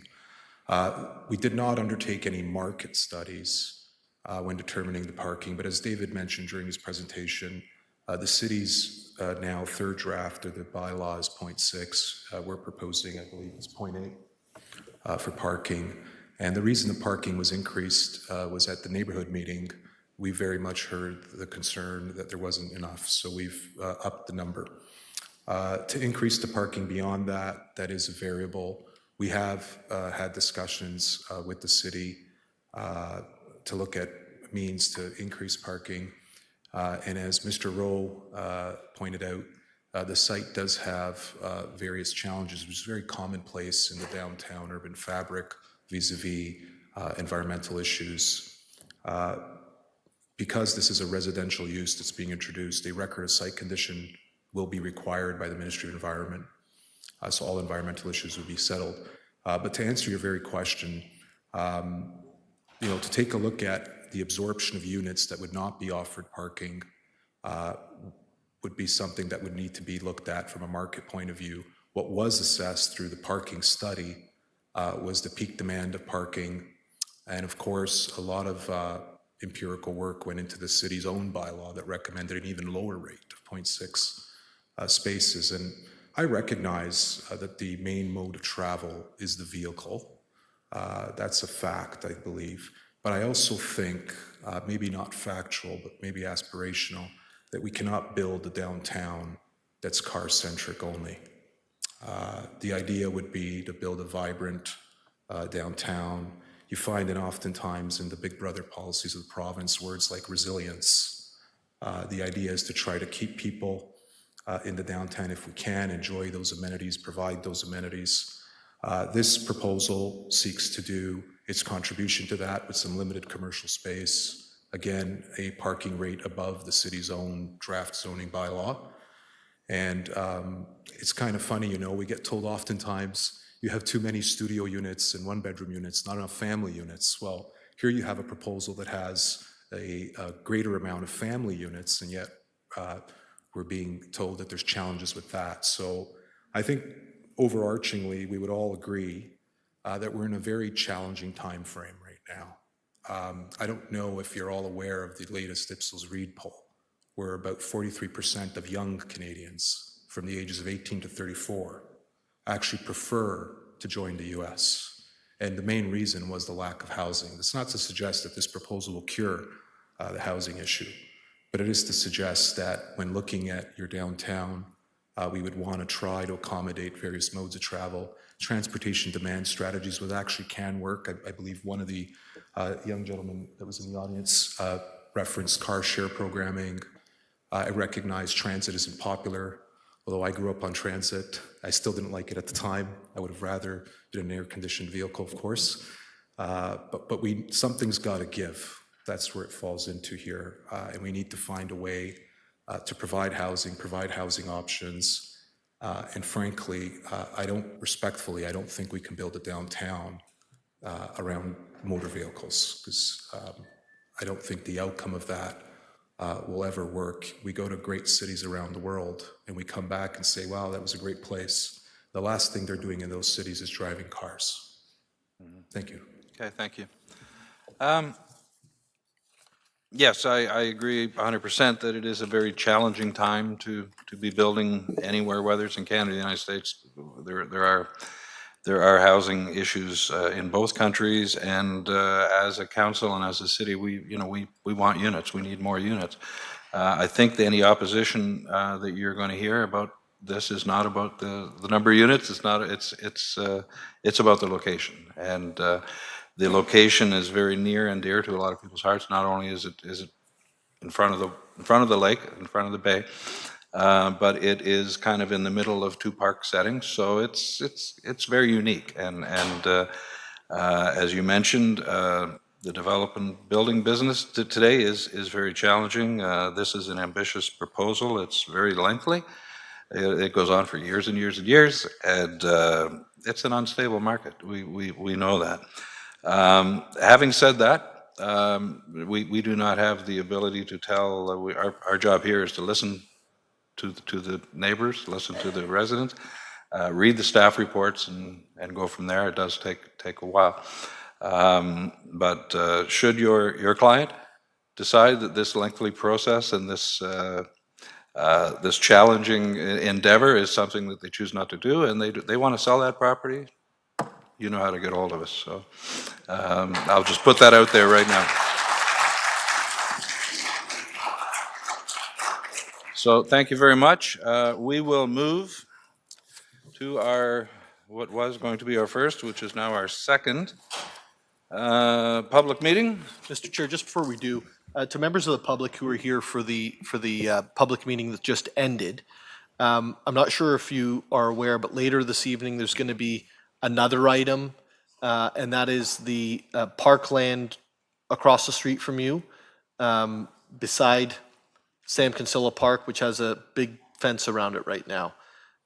So just in about, I don't know how long the next public meeting will take, and I don't want to make any promises because it'll be wrong, but that will be talked about in the next meeting sometime in the next hour or so. Okay. Thank you, Mayor Nuttall. So I'll give the folks a moment who want to exit early time to make their way out.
Okay, we will be reconvening in 1 minute.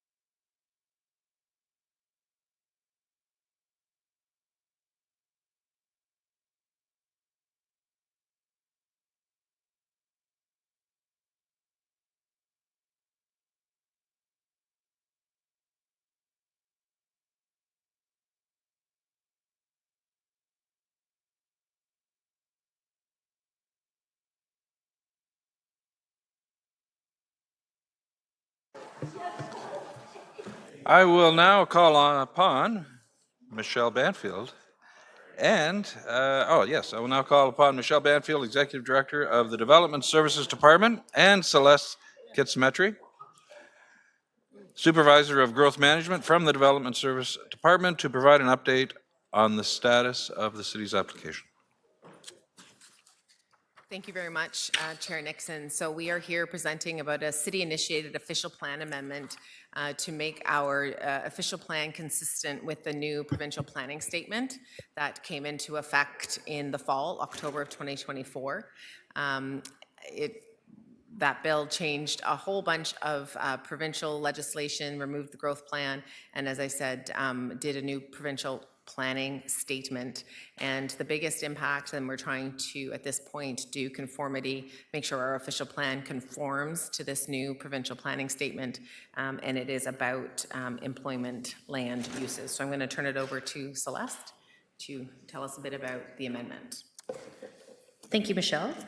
As noted, the meeting tonight is to bring forward the city-initiated amendment to update our official plan to be consistent with the newly released provincial planning statement. And the guidance provided in the statement is required to be followed by all municipalities when making decisions on projects under the Planning Act. So regardless of whether or not we go through this exercise, those policies and the standards definitions still apply to any decisions that we make. So this is just a better way for us to deal with that in our community and ensure that we have clarity moving forward with all new development applications. And with the release of this provincial planning statement, the previous provincial policy statement, as well as the growth plan, have been repealed. So both of these documents are very integrated into our current official plan, and they are used to support the policy direction of the city in terms of future growth projections and land use requirements. So with the exception of employment area, which I'll speak about shortly, there are no real significant impacts to the intent of the official plan policies as a result of the changes proposed to replace and update our plan to be consistent with the new provincial planning statement. And these changes are outlined in detail in the memo that I provided to Affordability Committee with a comment matrix attached. It's about 20 pages long, but it is not as significant as you would anticipate from the length of the matrix. Sorry, Michelle, I can do the next slide. As noted, there is not a significant change. As noted, there is a significant change to the definition of employment area, which has been proposed to be updated as follows.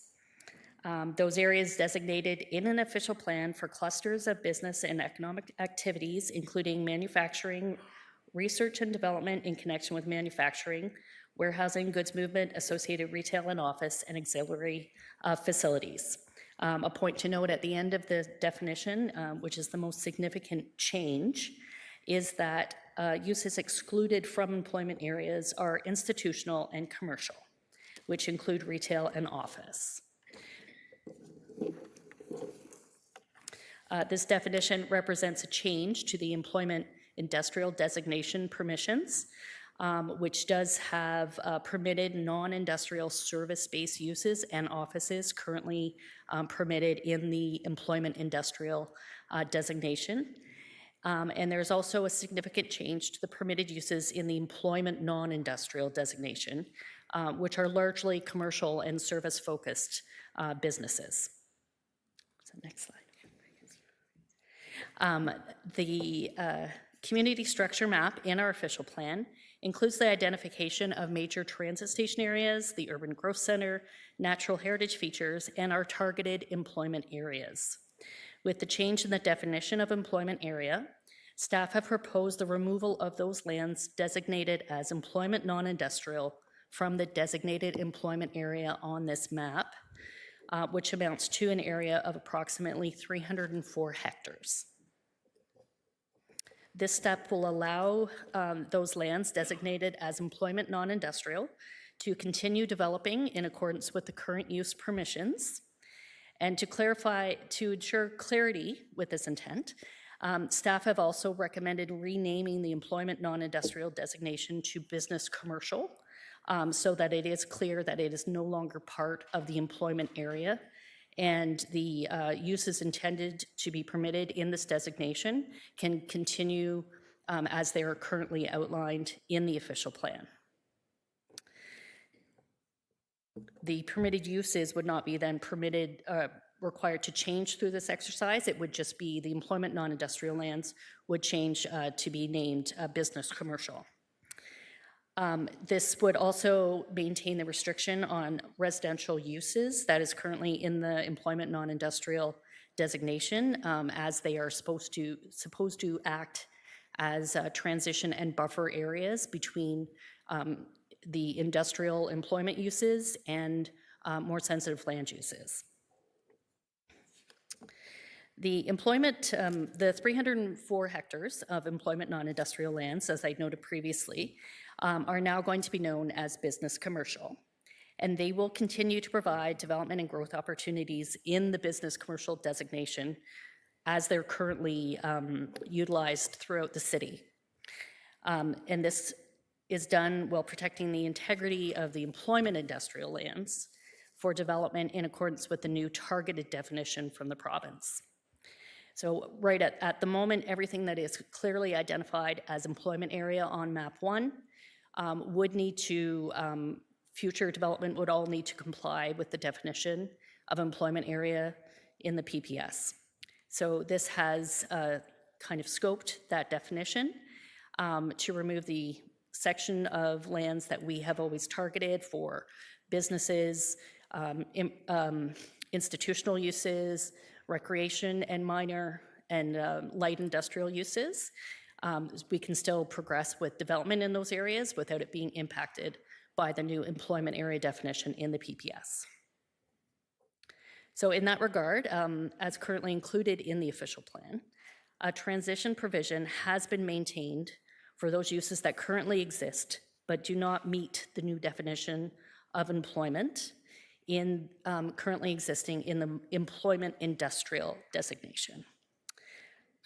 So established major retail, commercial, office, and institutional uses that are currently in the employment industrial designation can remain, change tenants over time, and expand. Further action will be taken in the future as identified in the matrix attached to the staff memo that I noted earlier. Some of the items are identified as step 2 and they're highlighted, and that includes a review of the city's growth objectives in terms of the repeal of the growth plan, because those targets are no longer identified by the province, but our official plan is based on meeting those targets. Sub-watershed planning, which is an important initiative that we'll be investigating with both our conservation authorities. That is as a result of the City of Barrie being identified as a large city, and that is a policy that's required for us to move forward with. And the new business commercial designation and any of the attributes of that designation that we may want to look at in the future, as well as the requirements for employment land conversions and general implementation of the employment area provisions. In addition, any changes to the official plan will need to be reflected in the new zoning bylaw. And I'm going to turn it back over to Michelle for the next steps. Thanks. And before I move off this slide, because I would say this is this concept of how the official plan was initially developed, and it recognized two types of employment. It recognized employment areas that would be like factories and things that you actually think of, data centers, like really kind of job actual industrial type developments, which was the employment area. And then it also reflected that there are some types of land uses that still create jobs, but they're not necessarily what we would say truly industrial. So that's basically how the city's official plan was set up. And now, this amendment and it's changed that the province had said is like, certainly the retail uses are important, but let's be honest, they're not true employment areas, and we should reflect that. And we should make our definition of employment really, really strong and tight so that we actually have land for employment, factories, and those types of things, while we're still letting the commercial uses continue. And that's why you're seeing this. The proposal is to go, really at this point, is only to change the land use on that non-industrial job category and to keep the industrial the same. All that being said, what we're hearing a lot about today is that there actually are some land uses, some businesses, some multi-tenanted units that actually now, and they're in the employment area, but actually have a use that's now no longer considered employment by the province. And so, as Celeste said, to attack or to try to deal with this, we're saying that if you have an existing use that's permitted, you're permitted to continue. You're not legal non-conforming, which is a whole other planning thing that I won't get into. You're actually permitted, and so that's kind of how we're trying to take a look at those comments that we're hearing. But we also have gotten some site-specific requests saying, hey, now we've got this business commercial designation, maybe I'd like that for my property. And so those are some of the things that have just come in today that staff will take a look at. So like everything, like every public meeting, you all know that we get these comments, we review the comments. When we come back to council, you will see we heard this comment, we made this change, or we didn't make this change, and here's why. We will do a staff report. We do want to try to do this in a relatively condensed timeline because, as Celeste said, we do need this sorted, the official plan sorted, to bring in the employment land uses in the zoning bylaw. So they kind of go hand in hand. And like all of our planning processes, there's notices of decision and those sorts of things. So that concludes our presentation, and we're happy to hear from people in the audience, as always, the public, and we can take any other questions offline or emails, or always, we have all that information on the website. Thanks very much. Thank you to both of you. I believe we have one member of the public pre-registered to speak. Mr. Hassey, Colin, please come down and provide your full name and address for the record, sir. Thank you.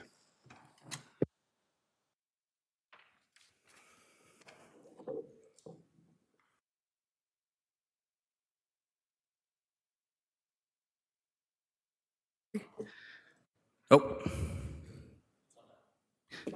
Hi, my name is Colin Hassey. I live at 33 Imperial Crown Lane in Barrie. Good evening, Chair Nixon and members of the committee. I represent Summit Square Management. We're a company managing industrial and retail properties in Barrie and the GTA. I'm here to raise a concern about the city-initiated proposed OPA and its impact on properties near the Bayview Drive and Saunders Road area.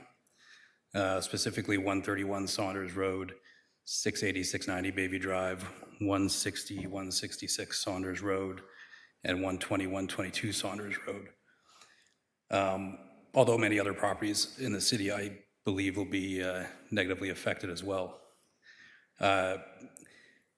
These properties are currently designated employment industrial, and under the new provincial policy statement, would be restricted to manufacturing, warehousing, and goods movement and exclude commercial activities.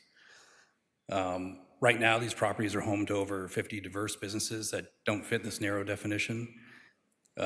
These properties are multi-tenanted hubs designed for flexibility to accommodate both commercial and light industrial uses, not dedicated to location-specific manufacturing and warehousing like the PPS intends.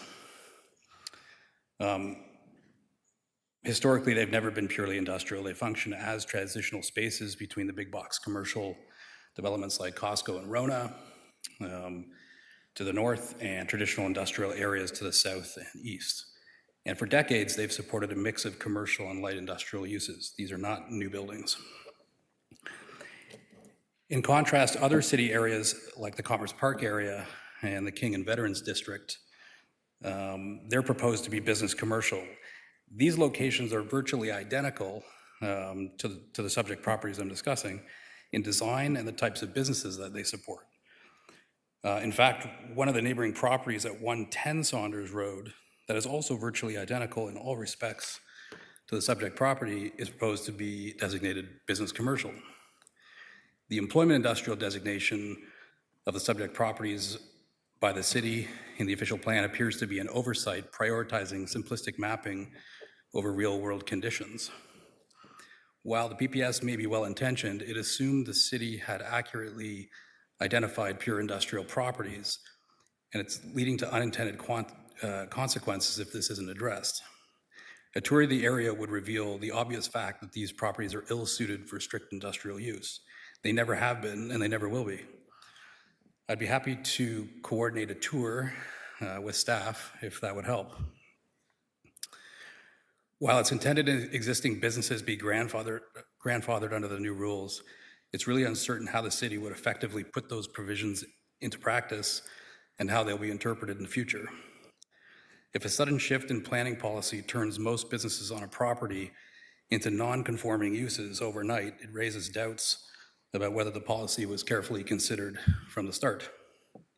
Fortunately, there's a straightforward solution.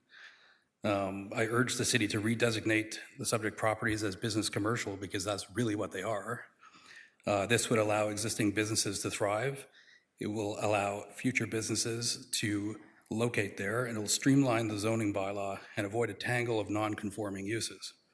Effectively, it would just allow the properties to continue to function as they have for decades. Forcing property owners to reject suitable businesses due to flawed policy doesn't benefit anybody. Thank you for your consideration. Happy to answer any questions. Thank you very much. We will now move to, oh, yes, Mayor Nettle. Go ahead, sir. Yeah, thanks, Mr. Hassey, and thanks for reaching out in advance as well. So we had your points. Just to confirm, what you're looking for is essentially the extension of the lightest purple on the map to the points where I don't have a better phrase than what I learned it on, which was considered like service industrial back in the day. Yeah. Which would be basically at the maybe to or just a little bit beyond Bayview and Saunders. Is that correct? Yeah, that's correct. And then you're not looking to go all the way to the south where there are there's actually industrial uses there. Yeah, absolutely. Okay. And do you have a outline of what you and others in the industry are thinking? In terms of a mapping outline? That can be provided. Awesome. If that's something that could be provided to our staff team as well, that would be as helpful as the drive around. Yeah, absolutely. Thanks. Councillor Harris. Yeah, thank you, Chair Nixon. Thank you, Mr. Hassey. Made me really curious around, and I understand the grandfathering, but we always like to think businesses will be ongoing, long, and successful, and never change. But they could change for positive reasons. They could lose business because they go to a bigger place and they leave a vacancy. It sounds like one of the biggest challenges here is the limitations if it's grandfathered. Is the building grandfathered, or maybe it's a question more for Ms. Banfield. All of a sudden, you have these buildings that function a certain way, and there's something changes. Is that now permits or does not allow owners to then fill it with a similar type business that would fit this current use, and we would have vacancies, risk vacancies? Through Chair Nixon to Councillor Harris, that's the intention of having that transition policy where we said the uses are permitted. That's different than grandfathering. That's different than a legal non-conforming use. If you're a legal non-conforming use, everything that Mr. Hassey is talking about kind of happens. Like if you're not permitted, if it actually changes and you're non-conforming, of course we still suggest you can still be there. But as soon as that use stops, then the intent is that a permitted use goes in there. That's not what staff is proposing in this case. Staff is proposing that if you are a permitted use, existing uses are permitted. There's some language about, new businesses coming in. And quite frankly, in a lot of these industrial buildings that we're talking about, the tons of tenants change all the time and planning doesn't actually know about it. Sometimes we sign off on building permits if there's a building permit. Some uses, like some of the new daycares that are trying to go into some of these plazas, have to change their site plan, but there's a lot of this business, and I know that Mr. Hassey said the same comment at the official plan stage, where these multi-tenanted buildings are incubator space for thousands and thousands of City of Barrie residents, and the intent was residents and cities, or in companies rather, businesses, and the intent was not to disadvantage that. The intent of this policy, yes, is to address the provincial policy statement definition of employment that was changed for every municipality in the city or in the province of Ontario. So everyone's trying to deal with this. But as I said, the intent is not to make it more difficult. And existing uses are permitted, full stop. Just like any other use is permitted, it's a permitted use. Okay.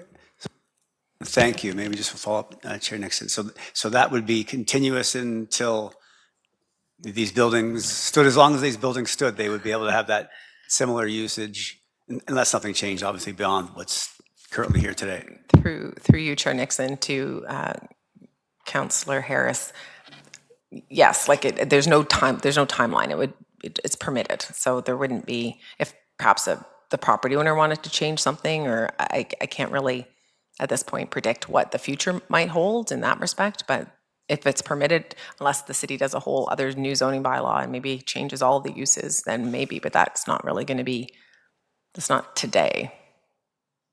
Thank you. And maybe just one more from me, Mr. Hassey, and thank you again for, and not my area of expertise, as you probably know, but very interested in, what is the sense or concern around, we want these locations, and these are in Ward 8, so particularly interested in, obviously, many of these are in Ward 8. The flexibility, of these units for business. Certainly in today's climate, we want to be flexible. We want to be able to be adaptable as we can. Is there, maybe if I missed it, I apologize. What is the risk in, what's being proposed, explained by Ms. Banfield, and what you're suggesting is just, reallocating or adjudicating the zoning on these properties? Yeah, I think our concern is that it doesn't give a lot of clarity on how that's going to be grandfathered. And if everything needs to be grandfathered, and really these businesses fit into the business commercial definition much better anyways, why are we trying to stick a square peg through a round hole? But to maybe give an example of something that may become an issue is if we have, let's say, a physiotherapist tenant, and they come and say, hey, you know what, we actually want to bring a doctor in, and we want to kind of have a doctor's office next to us. That's not going to be permitted because that doctor's use didn't exist there, and the way we understand it, that just wouldn't be permitted. So we're going to hamper a business like that. Just to, there's other examples that you could think about that may become a problem. So it's difficult to say everything's going to be grandfathered. The reality is that these properties have been operated for, some of them for over 30 years. The tenancies are always changing. The units are changing. It's probably a simplification to say, this unit is this use. Excuse me. And, when they leave, somebody else will come in that does the exact same thing. And that's not really what happens in these buildings. Somebody may come in after that tenant leaves and want to do a different use. And what we're saying is really that's not going to be grandfathered in the way we understand it.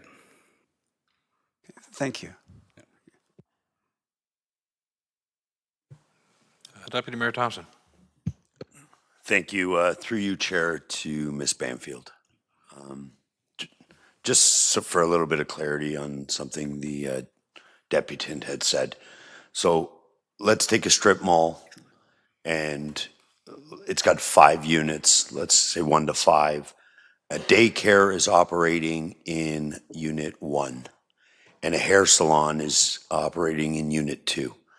So 2 separate uses.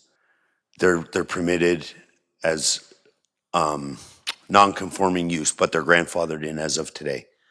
The hair salon closes down. The daycare is looking to expand its business. Would they be able to take unit 2 to expand their business because of the non-conforming? Through you, Chair Nixon, to the deputy mayor, absolutely. And the point is that the use is permitted. So it's not like it's as I said, it's not grandfathered. It is permitted. So a permitted use could expand. The example that Mr. Hassey said about the office, the doctor and the physio and the massage and the could be a tattoo artist, it could be a pet groomer, like they're permitted, so there isn't going to be this issue. And as I said, most likely those changes would happen without any sort of planning review. And even if there was, they're still permitted. So this is where, as I said, it's not grandfathered. A grandfathered use would be something that, as I said, would not be permitted if we decided, let's just pick a hair salon. If we just say, no hair salons, they're not permitted. And a hair salon wanted to come in, then it would be a problem. But that's not what we're saying. We're saying that the existing uses are permitted. They're not legal non-conforming, they're permitted. So just so I get it clear, if it's permitted in unit 1, they could expand on all 5 units because we won't stop the hindrance of expanding businesses. If it's permitted today, they can expand completely across that whole, even though it would be non-conforming on the new zoning, but it's permitted today, we can expand and we wouldn't say, no, this was a hair salon, this was a restaurant, and it wasn't a daycare. So we would not hinder that. Through you, Chair Nixon, to the deputy mayor, correct, from a land use perspective, but the daycare is probably not the best example because if you expand a daycare, you need to make sure you have enough amenity space. So there actually may be changes that would be needed to the site plan to put a daycare in, but from a land use perspective, correct. So maybe just a comment then, through you, Chair, if you, I think then we're actually, both things are true, but I think it's more of the clarity and language that I think is needed to let, people realize that we're not changing and that we have nothing to worry about, that we're not looking to hinder the development or the expansion of current businesses. Thank you.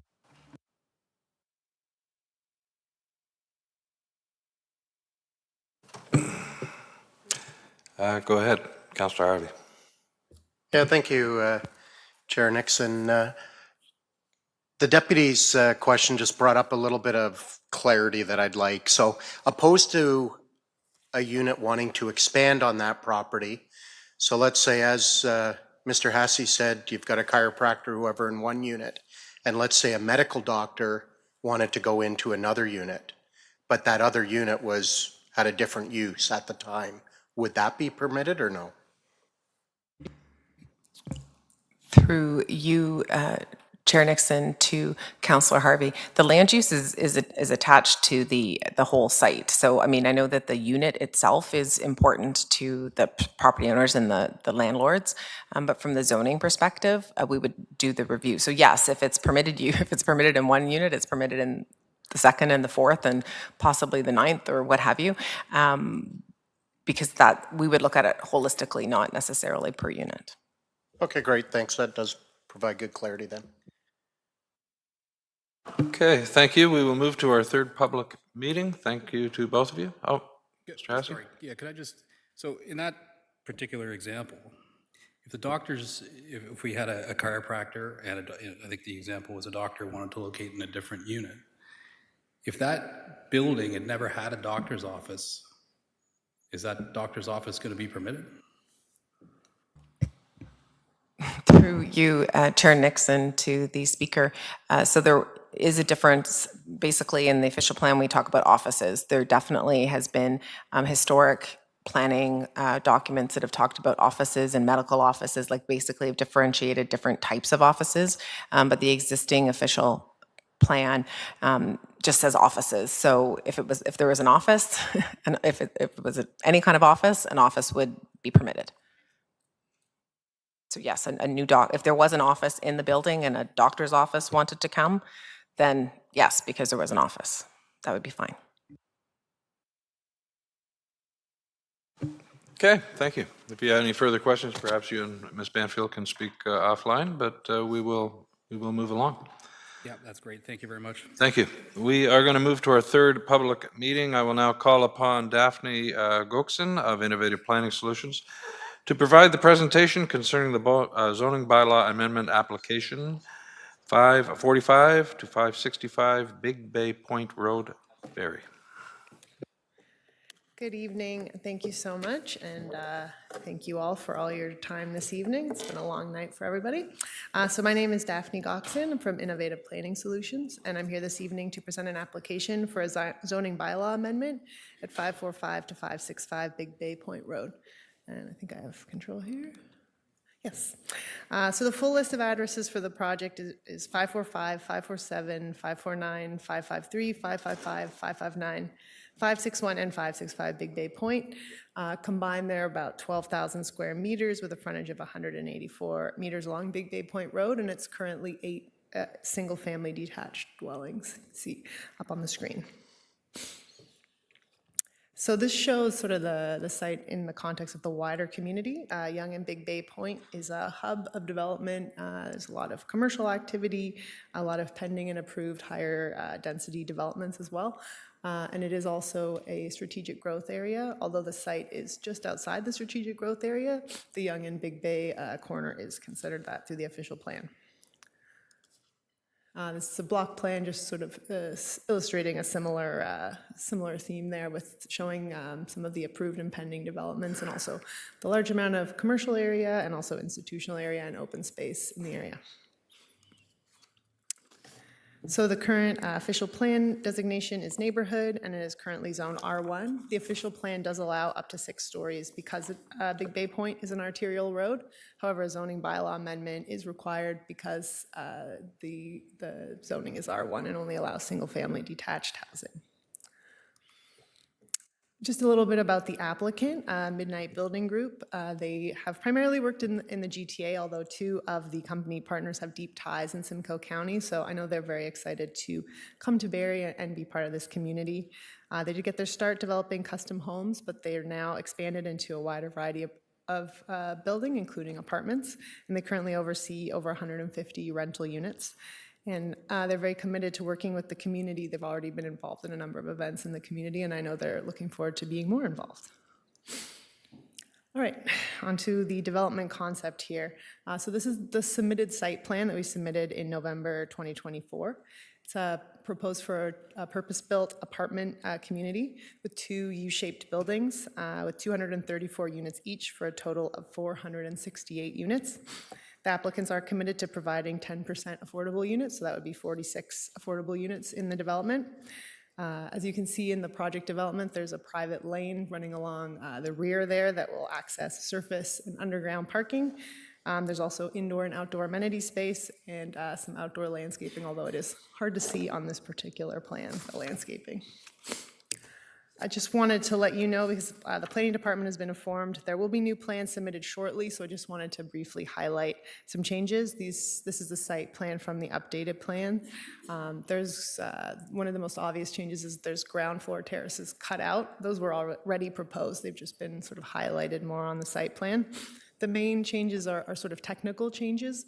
The trash route was updated based on the city's new trash requirements, and the surface parking layout had to be amended as a result. There's a slight elevation change across the site, and so Building A has actually been lowered so that the parking garage is below grade in the northwest corner, and this actually reduces the maximum height that we require, which is permitted by the requested zoning anyways, but the maximum height would be 18 meters. We've also increased the side setbacks along Ashford and Montgomery, so our request for those side setbacks has been reduced. So overall, the changes are to better align with code and engineering requirements, and it's not a substantial change in the project, but we did want to highlight those changes here since this is the public meeting. Just a little bit about the design that they're considering. It's a modern design building with glass facades and contrasting panels. They're looking to include landscaping and public amenity spaces, and also use sustainable materials where possible.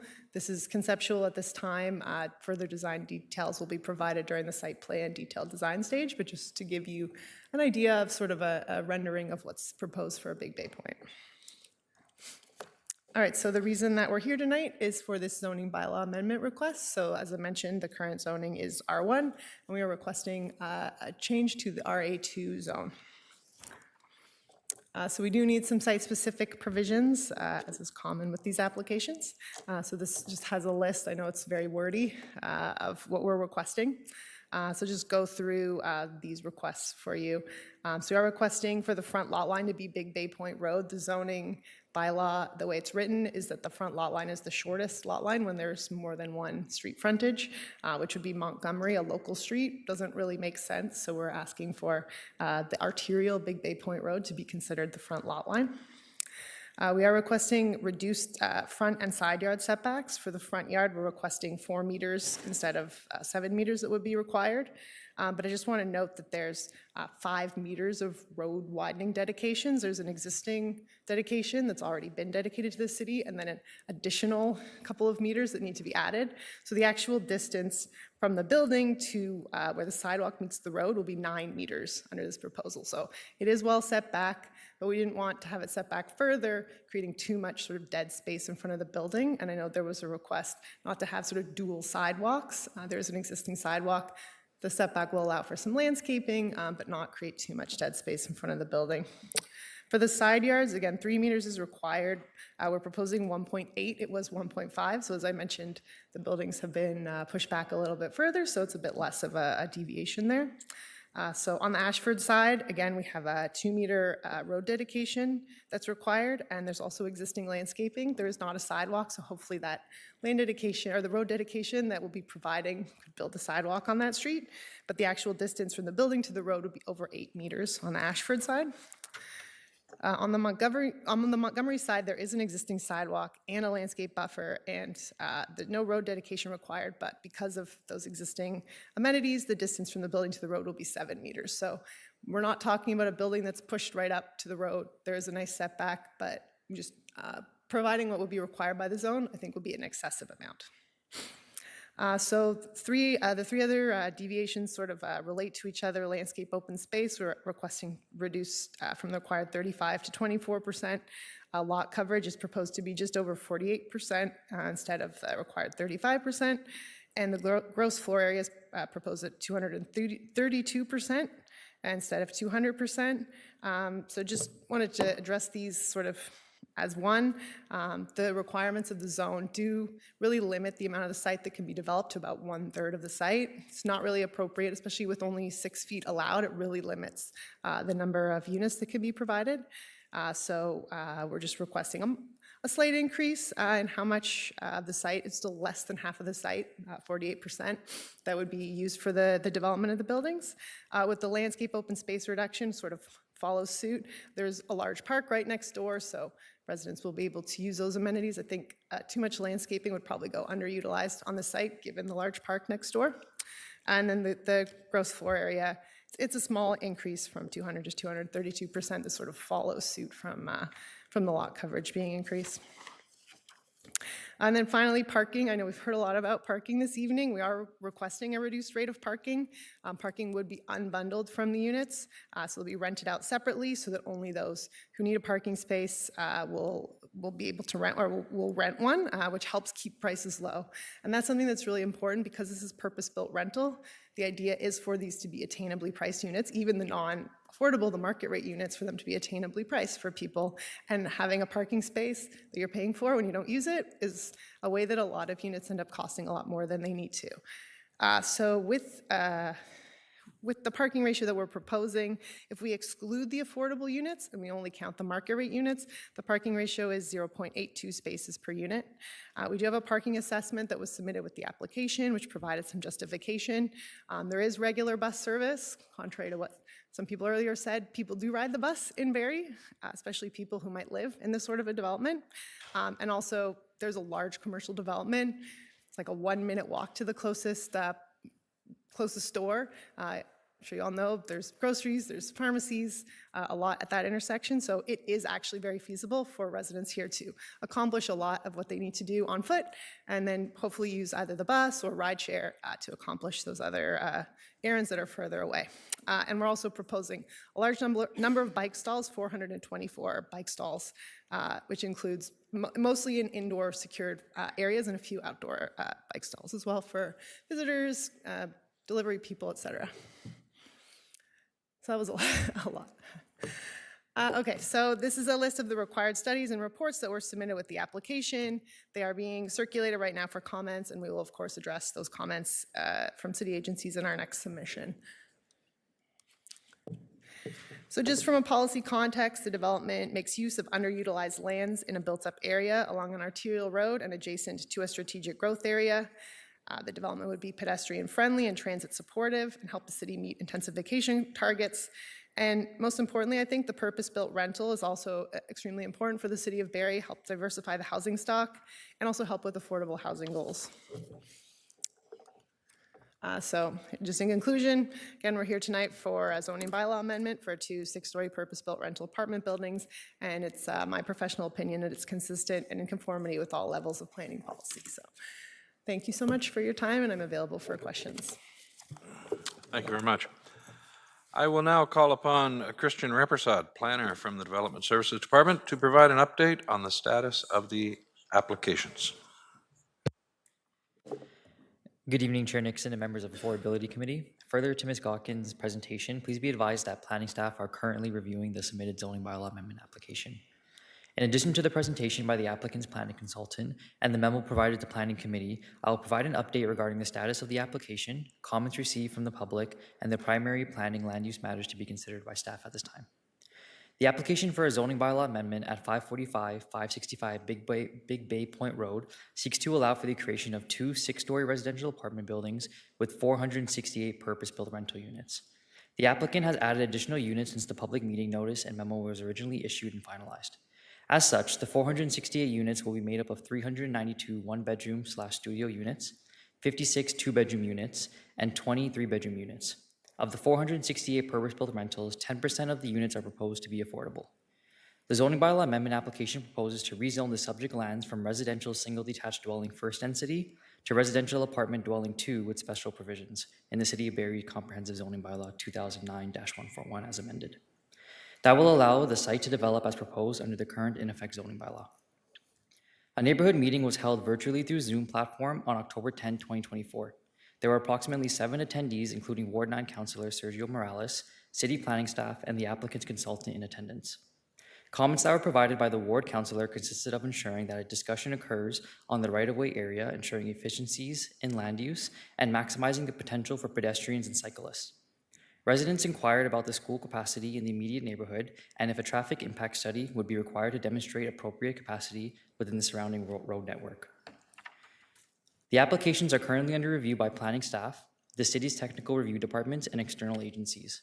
The primary planning and land use matters being considered by staff at this time include compliance with the provincial planning policy and the city's official plan, compatibility with surrounding land uses, including anticipated development in the area, ensuring that the proposal meets the operational standards of all city service departments, and the impact that the proposed use may have on traffic and parking in the area.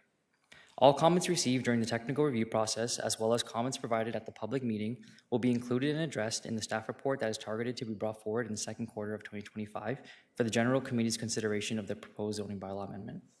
All submission materials and key dates associated with the subject applications are available online for viewing on the city's development projects webpage under Ward 9.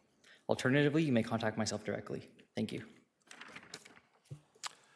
Thank you. If there are any members of the public who wish to provide comments, please approach the podium and begin by stating your first and last name and address for the record, please. We had none pre-registered, so we will move on. Ward 9, Councillor Morales, do you have any questions of clarification? Thank you, Chair Nixon. Let me just pull this up here. To staff on this one. So on the slide deck, page number 11, the comment about the front lot line, which one being considered shorter of the two lot lines. I've seen this happen multiple times in various developments. I get that that's a rule. That is what is currently there. I believe this also happened at Yonge and Ashford when that one was proposed, or Yonge and Montgomery, and it's happened in another one that I can think of up in Ward 8, also on Yonge, and in various ones around the city. I guess my question to staff is, what is the logic behind, as required, not as potentially amended, but as required, having the shorter side of a lot line be the frontage versus the longer side, the more activated side, if you will?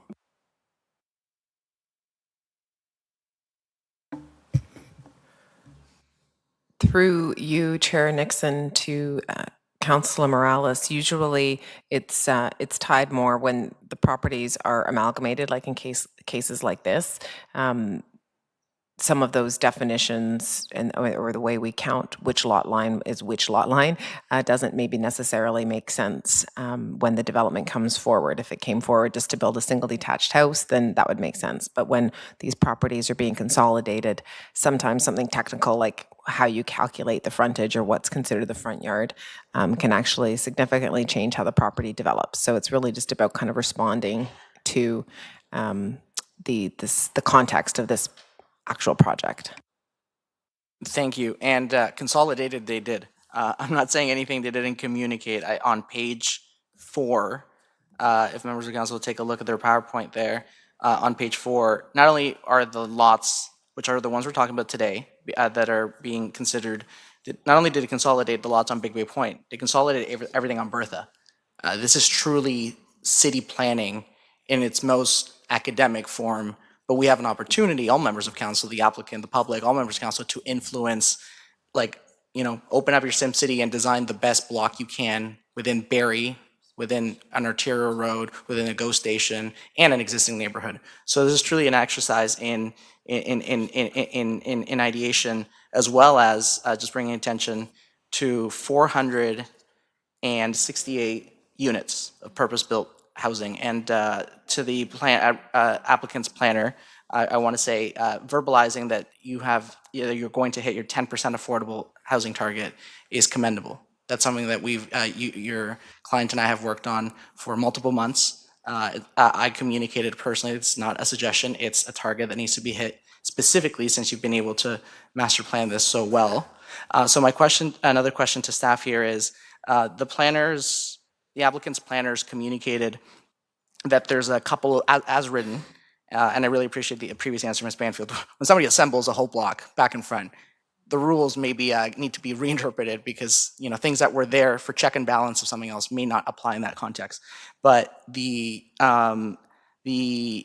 setbacks on the side streets, essentially Ashford and Montgomery, my opinion, might be a little bit overkill. Because Ashford, I don't know how many, we have a St. Peter's teacher here. I don't know if we need to widen Ashford to more lanes for faster traffic, and we have Painswick Park, which is an accessibility park. I love the comment of obviously getting a sidewalk on that side, but is there flexibility? I guess my question is there flexibility with the setbacks from Ashford and Montgomery within reason for this proposal?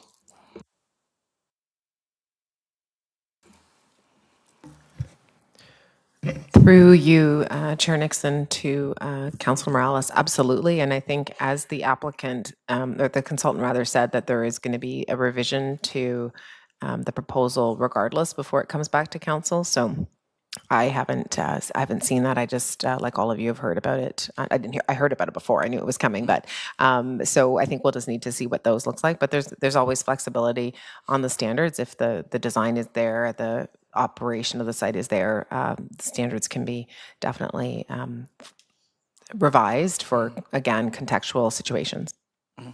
And thank you. And while this is a very Ward 9 local thing, I'm glad members of council are even just hearing my comments now, because we have the opportunity to hit a major target in our strategic plan if this were to be approved and then built. This is 400 plus purpose-built rental units.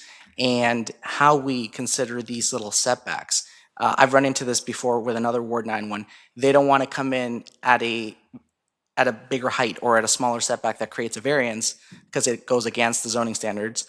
And they won't do it until their staff indication or some other information that says that they'll be approved on that. But staff don't want to communicate that until they see a submission, because that is, staff have to follow the rules.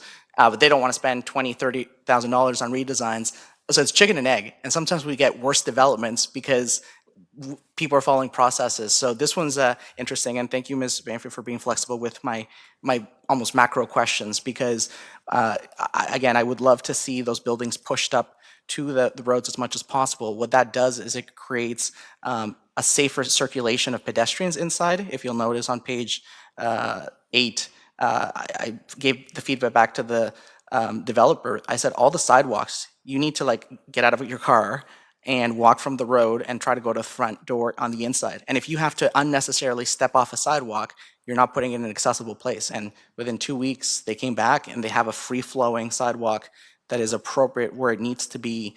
And they're very small things, but when you acquire a whole block, you can really purpose-build things appropriately. I think one more technical question on this, Ms. Banfield. Acquiring the whole block while we're moving towards, better cycling infrastructure and grade separated infrastructure where appropriate. We can't just tear up buildings or if we don't have the right of way. In this situation, there might be an opportunity to.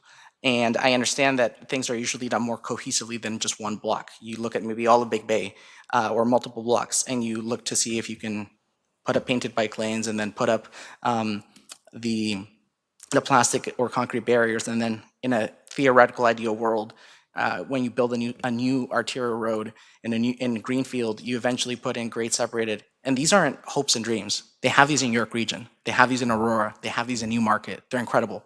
They exist now. They've been built for years. They're better for cyclists. They're better for people in cars. They don't have to worry about hitting people on bikes. It's a win-win for everybody. So I guess my question to you, Ms. Banfield, is while following the process, can there be consideration for the fact that, I know Councillor Hamilton and I get lots of feedback about, like, can you put up a median to separate parents crossing the Painswick Bridge on the south side or on the north side? Can you provide some sort of safety? I'm looking at this, and when I say that this is like SimCity, they've acquired a whole block. If we want to design it right, you do it now. You don't do it later, because now there's patios on Big Bay Point, or there's a snow thing, or there's a transformer. Now's the opportunity to do that. I'm not saying Ward 9 special, but I cannot think of in 10 years of doing this job and someone who has done a 16 property land assembly of infill.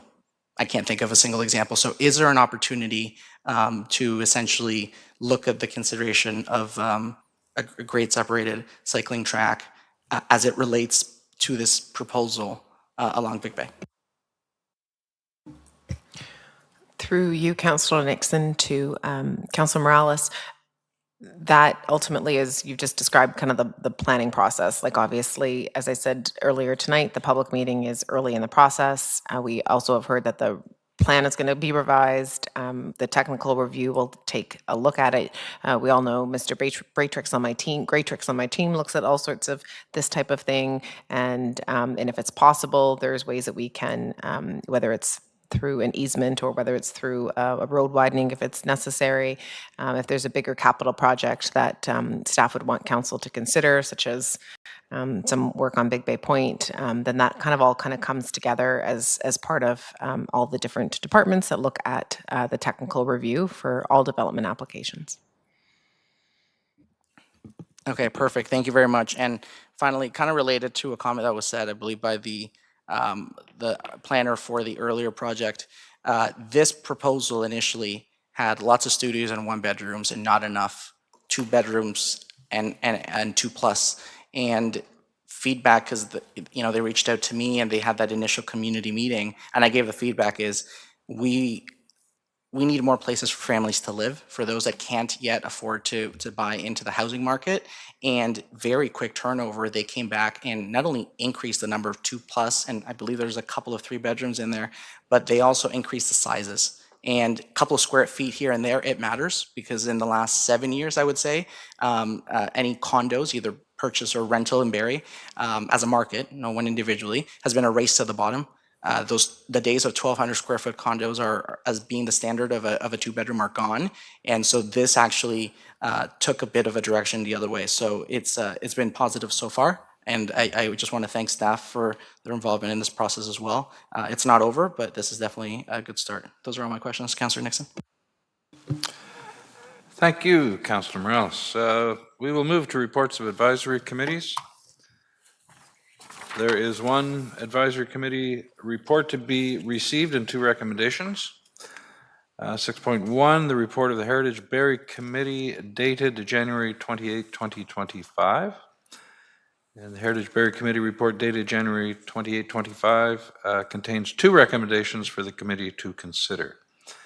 HB1, Municipal Heritage Register listed property, 64 Mary Street. Does a member of the committee wish to put this motion on the floor? So moved. Yep. On the floor. All in favor? Or as this motion is on the floor, are there any questions from members of the committee? Members of council in attendance? We'll call the vote. All in favor? Carried. And HB2, request of expression of interest attracting a new town crier. Does a member of committee wish to put the motion on the floor? So moved. It is on the floor. As this motion is on the floor, are there any questions from members of the committee? Any members of council in attendance? Councillor Morales, you're applying for the position, sir?